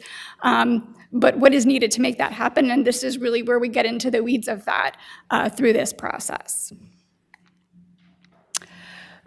SHEV our process as a coordinating body, excuse me, for higher education is to convene experts on various topics. And so we did just that for this study. We leveraged expertise from SHEV's Disabilities Access to Higher Education Advisory Committee, which I staff. We also leveraged Sarah Beth Joyce's network of Gear Up school divisions on special ed teachers and transition specialists. We engaged VDOE and their experts on this work. And we also pulled in members from the executive committee of the Association of Higher Education and Disability. AHEAD is the acronym. And we had a really large working group, and it ebbed and flowed over the summer months, but it was 38 members, again, SHEV, VDOE, we had DARS representation, and we had representation from 14 transition or special ed school staff members from 14 individual divisions, rural, urban, and in between, as well as representation from public institutions of higher education and their disability services office staff. So I just want to summarize the two themes identified from these work sessions and then delve into them in a little bit more detail because they really are the basis for the findings and the recommendations. And really boil down to these two themes. First, that IEP documentation is not consistent across school divisions and is missing functional limitation information that institutions need in order to be able to use those IEP documentation for determining eligibility for disability services as well as for determining appropriate accommodations. And two, that students generally are lacking the understanding, ability to communicate their functional limitations that their disability causes and to be able to advocate and communicate their accommodation needs through the processes in the higher education setting. So wanted to kind of delve into that first piece around documentation, and this kind of connects to the work from the previous study, which is by and large, when we surveyed public higher education institutions for the SB 21 study, they follow best practices, which are AHEAD guidelines around documentation and least burdensome primary, secondary, and tertiary documentation. And the gold standard is to use that intake interview at the DSO office to get as much as they need so they don't have to ask for more information. However, they've had some challenges from what we've heard through this study and from the previous study for the ability for the student to communicate their disability and understanding the functional limitations and the academic needs as part of that intake process. And so that's kind of the one theme. The second is really this need for additional awareness and understanding, educating students, families, and K through 12 staff regarding the differences between K through 12 and the laws that govern K through 12, as well as the higher education laws. We have one of our advisory committee members often says, IDEA is really about student success, and the ADA that kind of takes over in that shift in higher education is really about access to higher education, and they're finding that families are not and students are not amply aware of that before they matriculate into higher education. And so you'll hear me say throughout this presentation, early and often awareness and education and training students, families, and teachers. Additionally, the work group wanted to highlight the need to inform families on inclusive post-secondary education options for students with intellectual and developmental disabilities, and the need to do this again early and often to know what those requirements are, what type of diploma needs exist so that the student is on the right path. I just want to point out here, I mentioned that a few earlier, there were some similarities that came out from HB 1805 from the prior study, I think really validating this continued work in this area. First, excuse me, to use the IEP to establish a disability. And so often higher education DSO staff, they're looking at that, intake interview and trying to get as much as they can, but then they go to the IEP and they can't find what they need as backup, and they're trying to reduce the burden on the students. And so really that is the crux of this focus.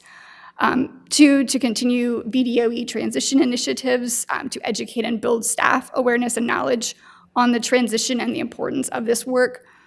and to increase opportunities to build self-advocacy skills to the extent, early and often, and really setting up parents and students to understand the differences between what they experience and how they navigate through K through 12 and how that looks vastly different in higher ed. There are 4 main recommendations that are in the report, and just want to go through them one by one. I would say the first, as you'll see on the first bullet, is the positive unintended consequence of this effort, which this was really the first chance, this work group, to get higher ed DSO staff and K through 12 special ed and transition specialists together to talk through the issues, understanding what the processes are in one versus the other, and what is not getting through that needs to take place. And so that really led to the need for more routine collaboration between these groups that lives beyond just this effort.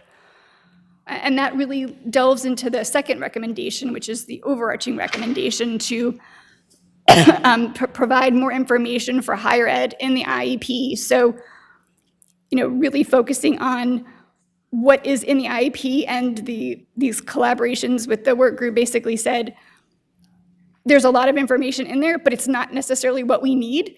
And it's not giving us, we have to dig and find it, and it's not still telling us what they need academically to succeed in college. And so trying to think through a solution, which is, one effort that's still underway. So this report will be submitted, but there will be work ongoing to realize this, which is to develop a standardized summary of performance, my summary of performance, which will have a student-facing component and a transition specialist component to fill in the work so that the student is becoming more aware of what their needs are, their functional limitations, how to articulate those and advocate, and to build that in versus adding additional documentation to the IEP, that there's clearly enough there, but it's not in the form or fashion that is not needed by higher education institutions. The other recommendations are really to continue those VDOE transition initiatives and other programs and incorporate best practices early and often for teacher prep programs, so that, as was previously mentioned by the prior speaker, the need for more of that, so that before even entering the classroom, teachers are prepared with understanding what the processes are, what to do, and then having that ongoing professional development. There's a lot of activity happening around this report and separate from this report, so I just wanted to mention we're trying to think through, we convened the Disabilities Access Committee, Advisory Committee, SHEV Committee last week. How can we continue to have this collaboration beyond this study? And so we're forming a work group to kind of think about what that could look like, with knowing that everyone wears many hats and it's already, maxed out, right? One of the things that we are doing to support this is through Sarah Beth Dreiss, my colleague's position at Gear Up Virginia, having accessible college tours and trying to have some opportunities for that interface between K through 12 and higher education staff as part of that transition planning preparation. Our committee is a working committee, and we also launched 2 resources this summer, and we sent them all across to all public and private institutions, DSO staff, and those are SHEV's accommodation best practice guidelines and a review tool to basically look at the spectrum of accommodations practices from admissions and testing to documentation to actual accommodations to training to inclusive programming, and to have a rubric so that institutions can, if they would like to, use those to see how or whether they align with those practices to shore up more leadership support, and where they have some shortcomings, the steps that they need to take to kind of be in line with those best practices. And I do want to also mention for the precursor study, the SB21, there was a recommendation on the need for more student voice of how students are experiencing services once in post-secondary education.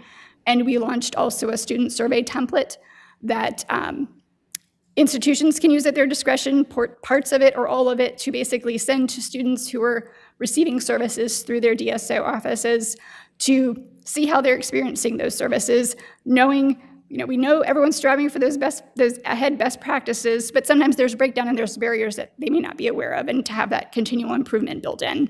So those are just a few things that we're also working on in relation to that and in complementing that. And we hope to get the report out in the next week.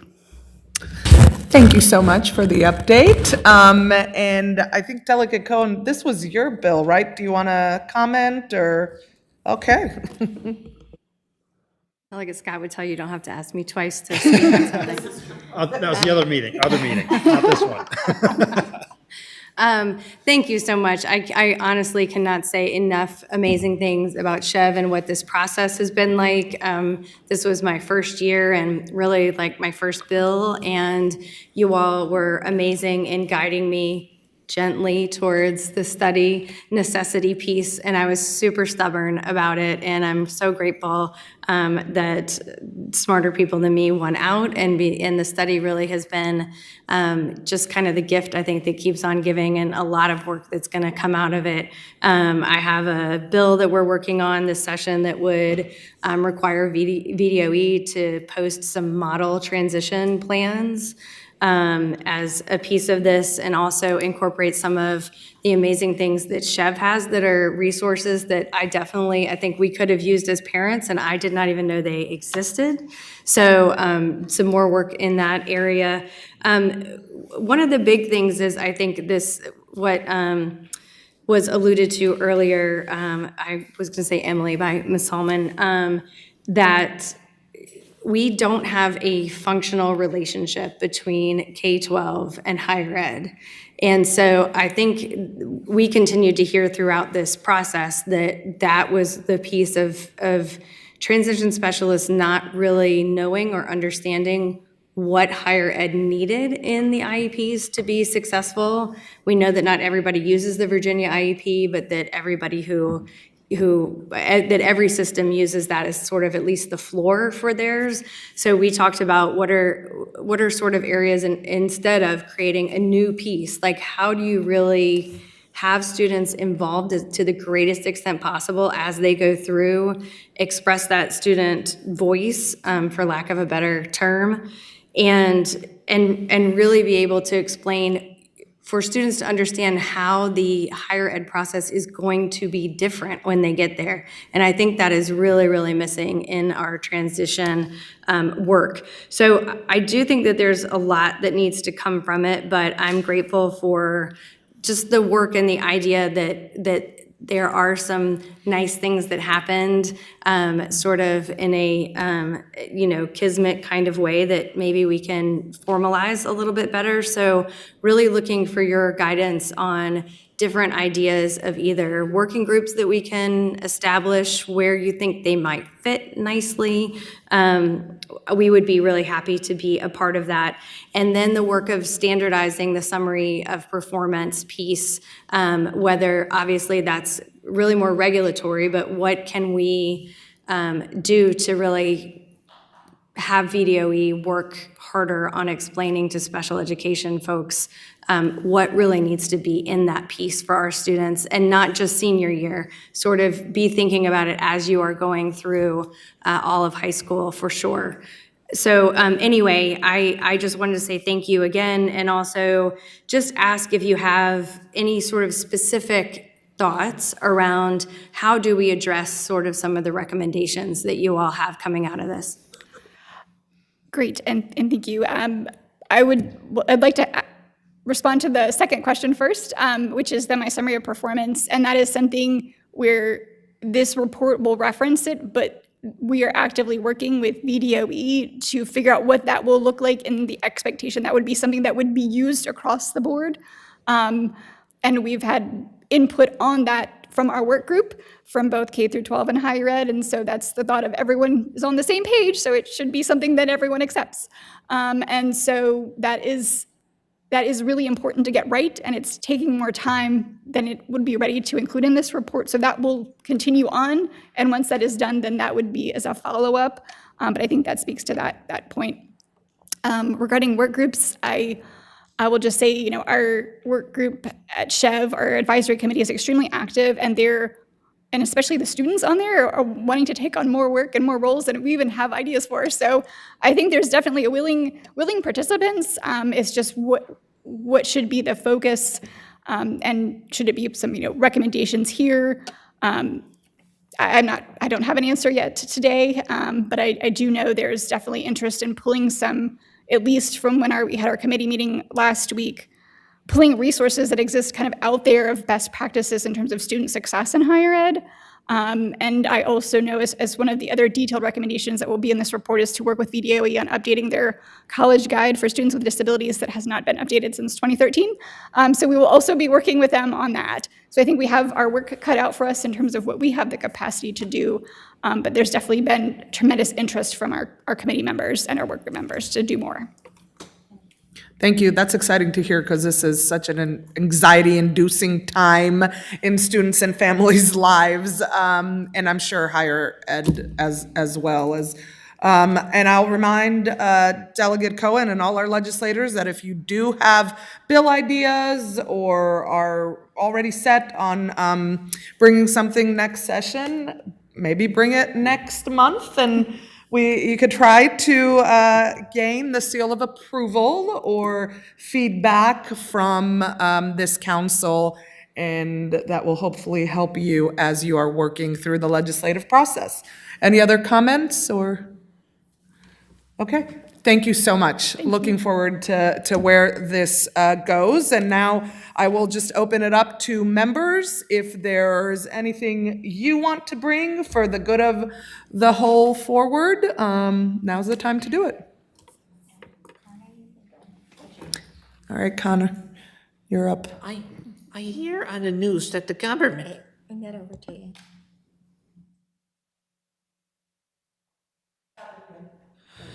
I hear on the news that the government is shut down and worry when will it stop? I hear our families worrying about cuts and how it will affect all of us. I think this is a time where we all need to work together in harmony to use all our skills to determine what disability bills we can pass.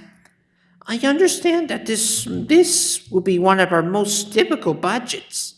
Together, we can work towards passing a couple of bills that will help as many as people as possible get through the year. Like the Disney movie Inside Out, we need to draw our emotional regulation to manage our big feelings like stress, anger, anxiety, or frustration. Whether we are autistic or some other disability, we must face the challenges together. It's our only way forward. We must listen to each other, build trust, and work together as a team. To quote Disney from World of Color, happiness is all of us together. And when we shine together like that, what a rainbow! Our hopes, our passions, our dreams, working together is the solution. One final quote from A World of Color. No matter who you are or where you're from, you have a power to make a difference. It just takes one. Please and thank you, Connor. Connor, thank you. You are right. And I appreciate you reminding us how important it is for us to work together, especially as we get ready to go into next session. There are a lot of folks that are having a difficult time. There are a lot of big issues, a lot of unknowns, and we do have the great honor, but also the responsibility of making sure that we do whatever we can to help everyone that we can help, and to do that collectively, and I'm looking forward to that, so thank you. Any other comments? Yeah. I mentioned earlier this year, we were just talking about it kind of as we were wrapping up, but it was about the autism competencies that the previous Autism Council and DBHDS worked together to enforce for our adult population that receives services through the waiver. And I wanted to bring that back to the table just so that we can review that. Primarily those qualifications of who is able to conduct that instruction. I wanted to ensure that positive behavior support facilitators were added to that list of approved professionals that can oversee training for the autism competency. That is something that I know DBHDS is trying to maintain and enforce with providers. And I think that would help by adding, those professionals who are already approved to write behavior support plans to that list to also be able to conduct trainings to fulfill that requirement. Thank you. I just wanted to share an update. As you all know, the Autism Society of Central Virginia does significant information referral work and family resource navigation. And this year, we've seen almost a 70% increase in the number of inquiries we're getting. And I took some time to kind of I analyzed kind of our last 6 months of data, and I thought it would be helpful to share with you all because we see it on the front lines with families, and often are the first that they'll come in contact with. So we see about 4 to 5 a day, and we're not marketing this service because of our bandwidth. And so, the other thing that I'll just share as well is we've recently joined with Commonwealth Autism I'm really based in Richmond, and these numbers are Richmond focused. We're really working together to try to broaden it statewide and work with other agencies across the state, other nonprofit organizations. But just to share a few of the themes that we're seeing, waiver navigation continues to be the top issue, understanding eligibility, service coordination, appeal processes. We're seeing a lot more mental health and really complex crisis-related challenges. Really, a lot of that's tied toward co-occurring conditions and difficulty accessing really qualified providers. And while we've seen the volume increase, we've seen the providers actually shrink, which has been really frustrating. We also have had significantly more inquiries on adult services, employment, housing, life skills, and they have a waiver, but they have a hard time finding a provider. And then a lot more inquiries from parents who are experiencing burnout and navigating the systems. And then lastly, I would say number 2 would be newly diagnosed children. So a lot more of those as well. So just wanted to share that, just what we're seeing kind of on the ground level in Richmond specifically, as a small portion of the state. What was the last one? Newly diagnosed children and adults as well, but Okay. significantly more newly diagnosed children than the last couple of years. Okay. That is a large increase. Yeah. And I'll prepare at the end of the year. I'll kind of summarize the full year, and we typically analyze the top issues and what we're seeing. And happy to share more as we go. Are you finding, is there a specific reason why? Is there something that's I wish I could. I think a growing number of people moving to Virginia, Richmond growing as a community, and then more and more individuals being diagnosed with autism, more awareness, more awareness nationally, which then trickles down. So it's definitely top of mind for people. Well, I will say for me, this is where I feel like I have to say, there was a bill to make this council a commission last session. It did unfortunately fail in the finance part of the legislative process, and I know there've been conversations, around that. But I think, from what you are saying, the issues that you are talking about, those are the issues that I want us to be talking about, and they require dedicated staff and policy analysts, beyond just my own personal staff, who is very overwhelmed and very incredible, and I thank them if you're listening, but Alex is but one person, and I think for us to be able to dig into these very real issues, we're just not going to be able to do that. So are there any other comments or? Yeah, go ahead. No? Okay, I think I'm good. No? I think I'm okay? Okay. Just something I wanted to bring up to that point. As a self-advocate I got through K through 12, by the grace of the Lord, I got through college. Grace of the Lord. And it was a challenge. And watching my younger siblings who were also on the spectrum kind of stall just because they don't have the skill sets, they don't have whatever may be needed, and I'm just kind of faking my way through. I'm definitely very passionate about the life cycle of the neurodivergent individual and the autistic person. I believe it is critical that we start at K through 12 compulsory education. We need to get through that, get those life skills, make sure the autistic individual is aware, etc. But then also keeping in mind that they stop being children and they become adults. Even from a developmental perspective, if not just a physical perspective. And that's something I often worry about. So I'm very excited about the Blue Envelope program and things like that, because as one of the speakers mentioned, this work is just ingrained everywhere. It's their whole lives. How do I go to a grocery store? How do I interact with a first responder? How do I go to work? How do I do all of these things? And we still have so many neurotypical lenses and approaches and thought patterns with a lot of those things. But expanding that, I know it's critical.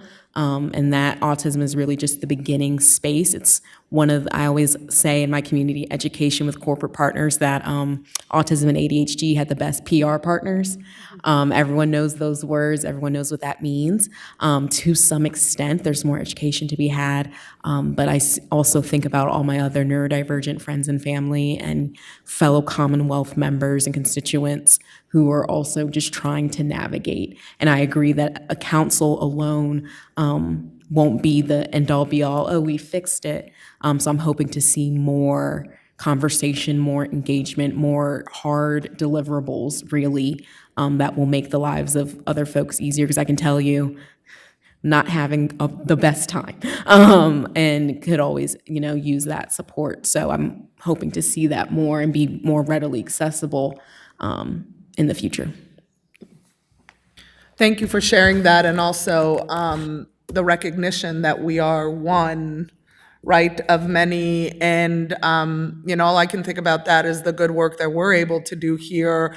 All boats rise together, and I think it is incumbent on us to continue doing this work. And, autism, I think, is something that is discussed a lot and talked a lot because the numbers are rising.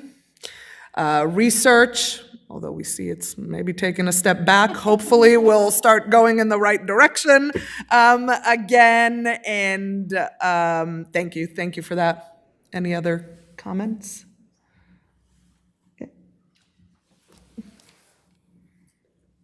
I just want to say that Miller is 18 years old, profound autism, and through our journey all these years, in working as a legislative aide for many years, I would go to meetings with doctors, with therapists, all kinds of people, and they would say to me, well, we just don't do that in Virginia. And that was just a killer for me because, we see changes happen within 6 months here. So there is no reason that a commission couldn't be formed to discuss these important things to make those changes. So I just want to support the commission. Thank you. I appreciate that. And I know the patron from last session is a real advocate, and she's a good fighter. So we will have an opportunity next month in November, I think, to kind of wrap our brains around what are the recommendations that we're going to put forth, what are those stamp of approvals on bills that may be coming up that we would like to jump on and throw our weight and support behind. So if you have ideas, if you know or are working with legislators who have bills, please make sure that they also know that we are a resource here for them, and we would like to partner with them and try to help them on the work that they're doing before they actually get to session. So what actually comes out is something that is going to move us forward. And, we can't do everything at once, but we chip away a little bit at a time, and that's how progress is made. And I'm excited that we're even here together talking and lifting these issues up. And I know they make a difference because I get outreach and emails from people to whom they make a difference. So thank you for all your work. And now, one of the most exciting parts of our meeting, which is our public comment. So if you are here to share commentary, please come forth. And state your name, and if you're here with an organization, if not, that's fine. Hi. I'm Teresa Champion with the Virginia Autism Project, and I'm thrilled again to be here with you. There's many pieces of legislation that we need to be addressed for this community, but we've got to make sure crisis services are addressed. We need someone to call, someone to respond, and somewhere to go. And I think Anne is bearing the brunt of a lot of these calls, with her organization, all of them, because we're in crisis now.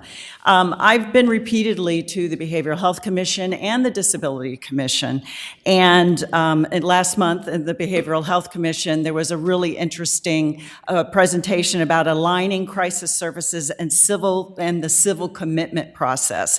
And because the Behavioral Health Commission has policy analyst staff, they are able to do incredible recommendations that eventually become legislation recommendations. And so their staff did a report on these unmet needs. Now, this did not include IDDD in these populations. They're only looking at mental health because the study mandate directed the behavioral health staff to study how to align the civil commitment process in the crisis services system, to identify barriers to maximizing access to crisis services, and make recommendations for any changes needed to fully leverage crisis services and minimize civil commitments. Now, civil commitments can be the ECO-TDO process, which our population gets shoved into inappropriately because they don't even meet the criteria for being in a TDO or an ECO.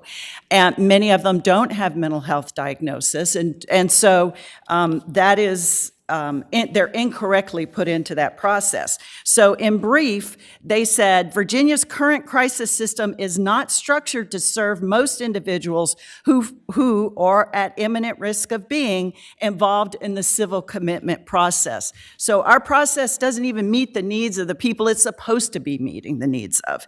And the 988 system and regional mobile crisis response teams are geared toward voluntary patients and seldom benefit individuals who are at imminent risk of an ECO.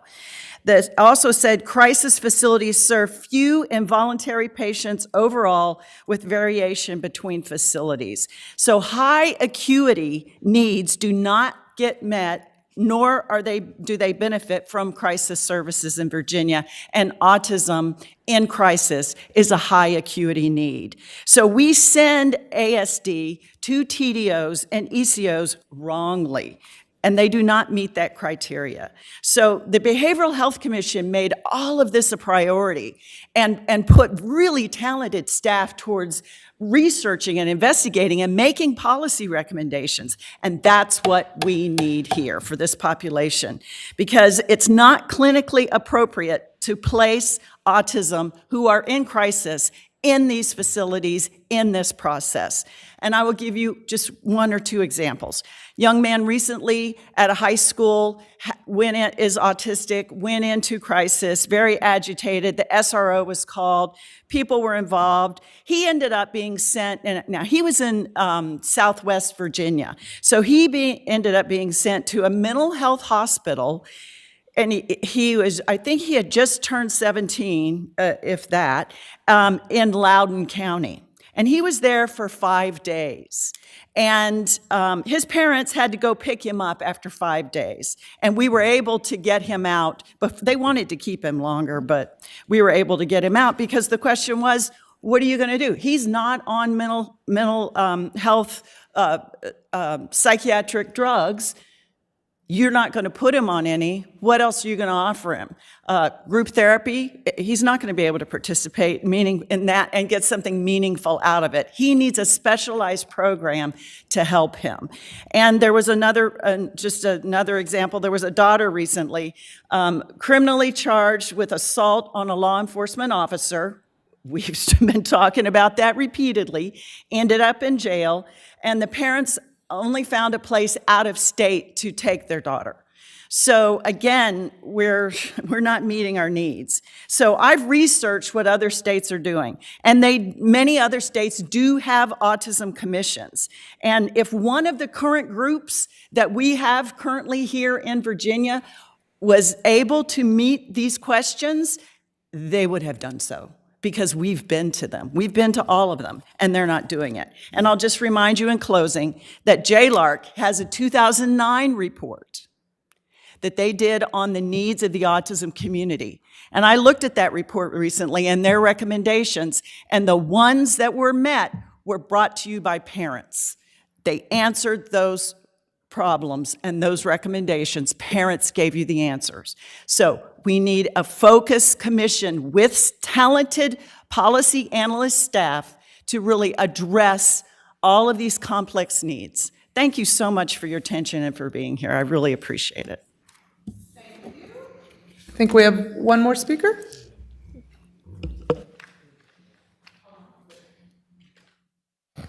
Hi, my name is Brian Kelmar. I'm the president and co-founder of Decriminalized Developmental Disabilities.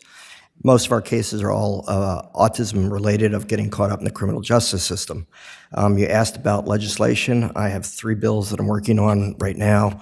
One already has Senator Boysko and Senator Stewart as co-sponsors, and has all been written up in the legislative. They're just going back to get a number. So I'll share that with you, and I'm working with other legislators on the 2 other ones, and I'll share those with the committee as well. I want to jump on a little bit of the bandwagon that Teresa talked about, is when people call 911, 988 with people with autism, they're crying out for help.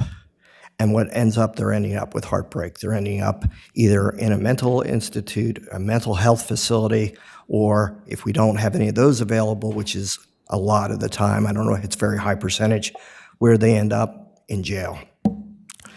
I have people call me regularly on this issue of people go, my son, I called for help, and he's now in one of those facilities. Teresa and I just got one this morning, and said, hey, we want him out.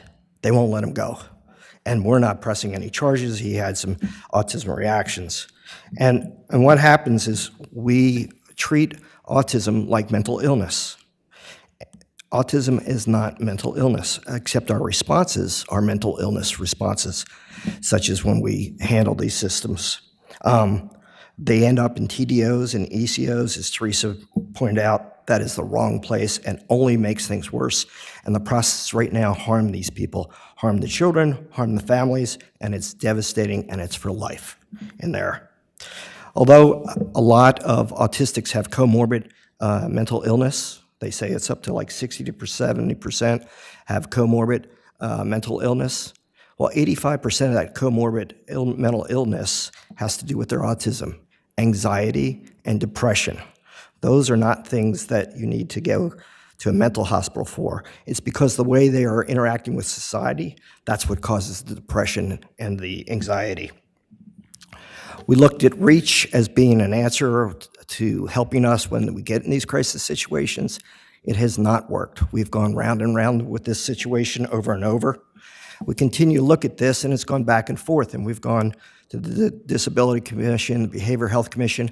This issue of where to send our families when they're in those types of crises has been going back and forth for years. And it's because we don't have a commission that can take responsibility and take action and make it a major focus. The Disability Commission says we don't belong there, or we don't belong to the Behavioral Health Commission. We're stuck in the middle, and that's why we're not solving a very important problem that's happening right now. So I really consider that we make this a standing commission for long term. Thank you. Thank you for that, and I'll also reach out to Senators Boysko and Stewart to see if they have time or if they'd like to come. and share their legislation with us next month. And we have one person, I believe, online. If you could turn on your camera, state your name, and go ahead and share your comments.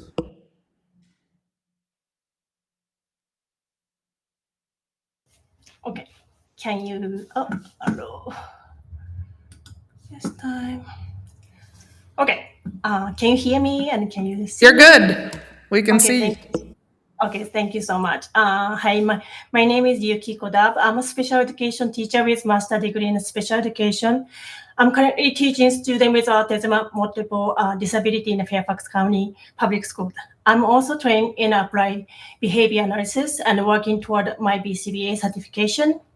But most importantly, I'm a single mother to my 17 years old son, Aiden, who has autism. I'm here to speak as a parent about the autism crisis also. Aiden is very social and loves music, but he also experienced serious behavioral and emotional crisis. Early last year, one of those crises became overwhelming. I was home alone with him, and as the only adult in the household, I have to think about our safety. The only place I could help was the police. The police explained that the only option might be a temporary detention order or TDO. At the time, I had no idea what the TDO really means, but I had no other choices. It was the only way to get any help. Aiden was taken to the emergency room where he waited for 3 days in handcuffs. Seeing my autistic son restrained and confused like that was one of the most painful moments of my life. Throughout this time, which was not very helpful, they did not provide in-person support, and I was told the crisis therapeutics home, which should be a safe option for family like ours, was not on the table. There was no clear communication or real crisis support, just waiting and fear. Family like mine shouldn't have to reach a point of calling the police just to get help. We need a dedicated crisis plan specifically for individuals with autism, especially those who are nonverbal or have intellectual disabilities. Their needs are unique. They may have not be able to express fear or pain with words, and traditional mental health intervention often escalate their distress instead of helping. We need a calm, sensory-friendly space where family can take autistic child in crisis, staff with like licensed behavior analysis, psychiatrists, and a professional trained in autism and positive behavior support. Autism crises are not the same as mental health crisis. We need a system that understand the difference, one that responds safely, therapeutically, and without trauma to the individual or their family. Thank you for your support on this issue. Thank you. Thank you so much on behalf of the council for coming and sharing your family's experience with us. We really appreciate it, and it's definitely a conversation that we have not fully engaged in or figured out, but I know there is the fortitude to do so. So with that, unless there are any other comments, oh, Michelle, sorry, come on up. State your name, please. Hi, I'm Michelle Cades. I was not intending to come make a comment. I actually came to accompany Kristen Haynor today, but you give me a chance, I'm going to take it. Thank you. I'm the president of Fairfax County SEPTA, the Special Education PTA, and I'm a graduate of the fellowship program at Children's National called LEND, Leadership Education in Neurodevelopmental and Other Disabilities. But I'm speaking to you as an individual and as a parent of kids who are twice exceptional, including a late diagnosed autistic daughter who graduated this past June. And my research when I was in LEND focused on the educational training of our secondary general education teachers because my daughter had a multitude of problems with her gen ed teachers, not implementing her IEP effectively, making comments that were just incredibly hurtful because they just didn't understand. We had enlarged print instead of double-sided print. We had a carpentry teacher say, I'm afraid you're going to cut your hand off, because the child would go into autistic shutdown during class. I mean, it was absurd. And those were incredibly hurtful things. And I said, well, why are teachers making these comments? What's going on here? And so I took the deep dive into our secondary general education teacher training and said, what's going on here? And so that's the data that Kristen was referencing, is that I looked at public universities and found that 5 out of the 10 in Virginia require no special education coursework at all. And the ones that do require it require 1 3-credit course in special ed, and it's usually an introductory level class. So these are people who are going to have 1 lecture on learning disabilities or 1 lecture on autism. And at the same time, we're mandating that students with disabilities are in inclusive settings. So we're mandating that they are pushed into gen ed classrooms and settings with teachers who are not trained and equipped to teach them effectively. So the system is broken, and I think that in some ways it is an opportunity to try to fix that and remedy that. And so something we actually spoke with Delegate Irene Shin about last year. My daughter, while on partial homebound, I said, if you're taking government, you're going to talk to government. And so we spoke with Delegate Shin and explained the situation. And she actually put in a line item for $100,000 to go towards teacher education and teacher training and micro-credentialing so that teachers could get certified or at least micro-credentialed in special education. Now, the line item came out during appropriations hearings and all that. But the fact that one child and parent could speak with one of you and get this put in, that makes a difference. So what do we do now? I mean, I found out in my research that the way that the public education, schools of higher education decide what the requirements are is through legislative action. So it's all legislative code as to what classes are required. So I'm going to turn to you and say, would you like to change the code and increase a requirement for special education? Because as you said, what's good for special education is good for everyone. I'm a former special educator. I'm a social worker. I say the same thing all the time. So do we need to change the way we're training our teachers?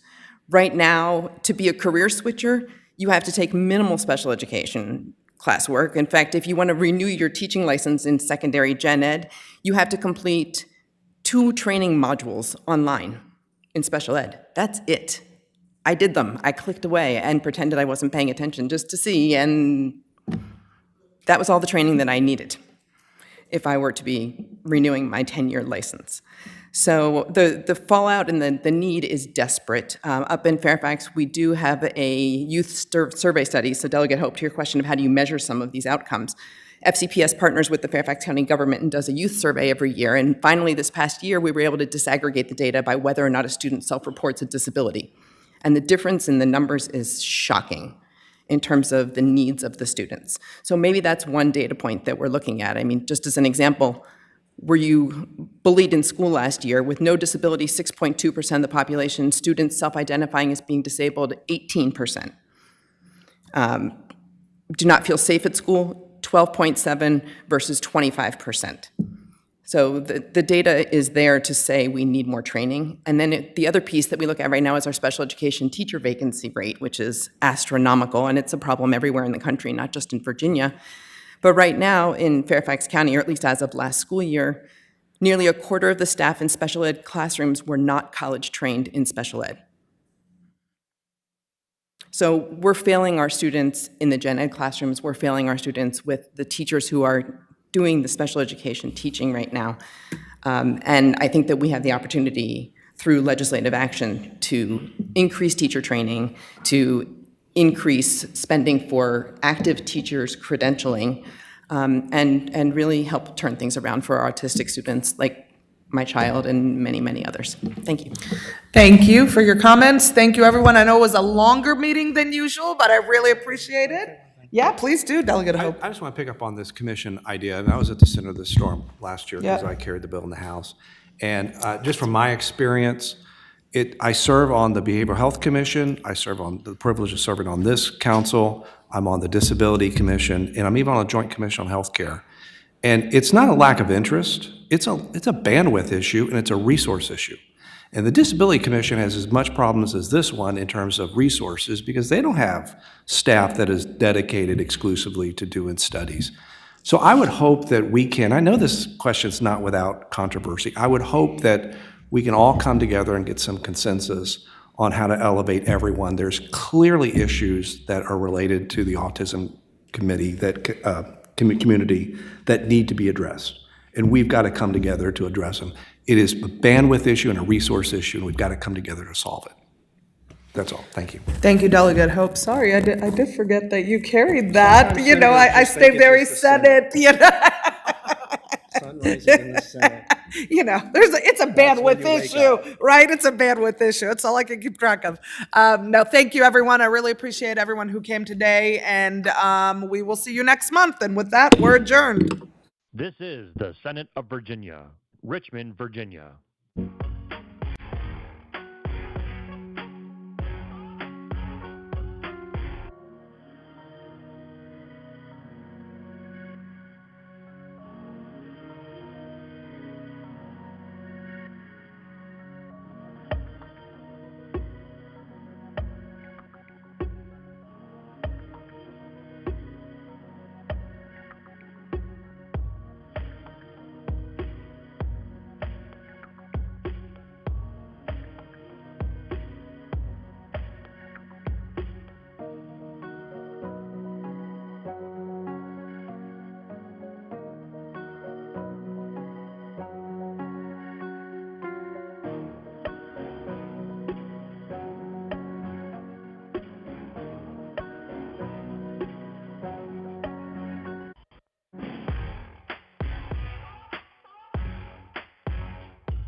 Senate Committee Room, A305.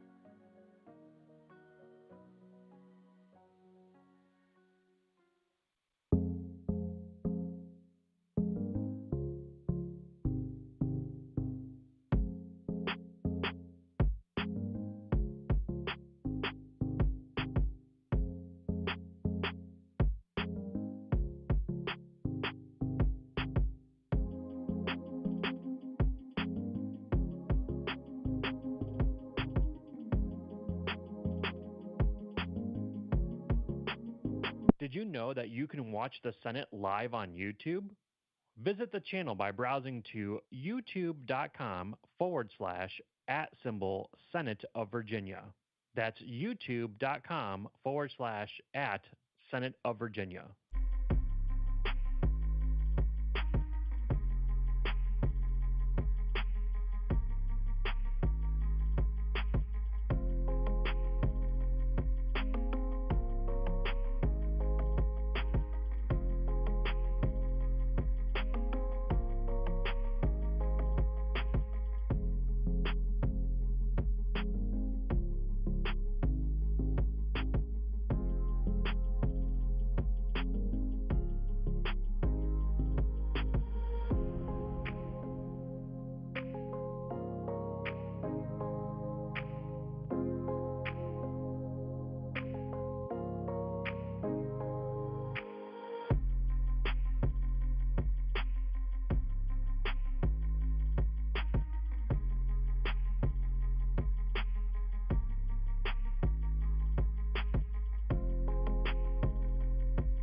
This is the Senate of Virginia, Richmond, Virginia.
Senate Committee Room, A305.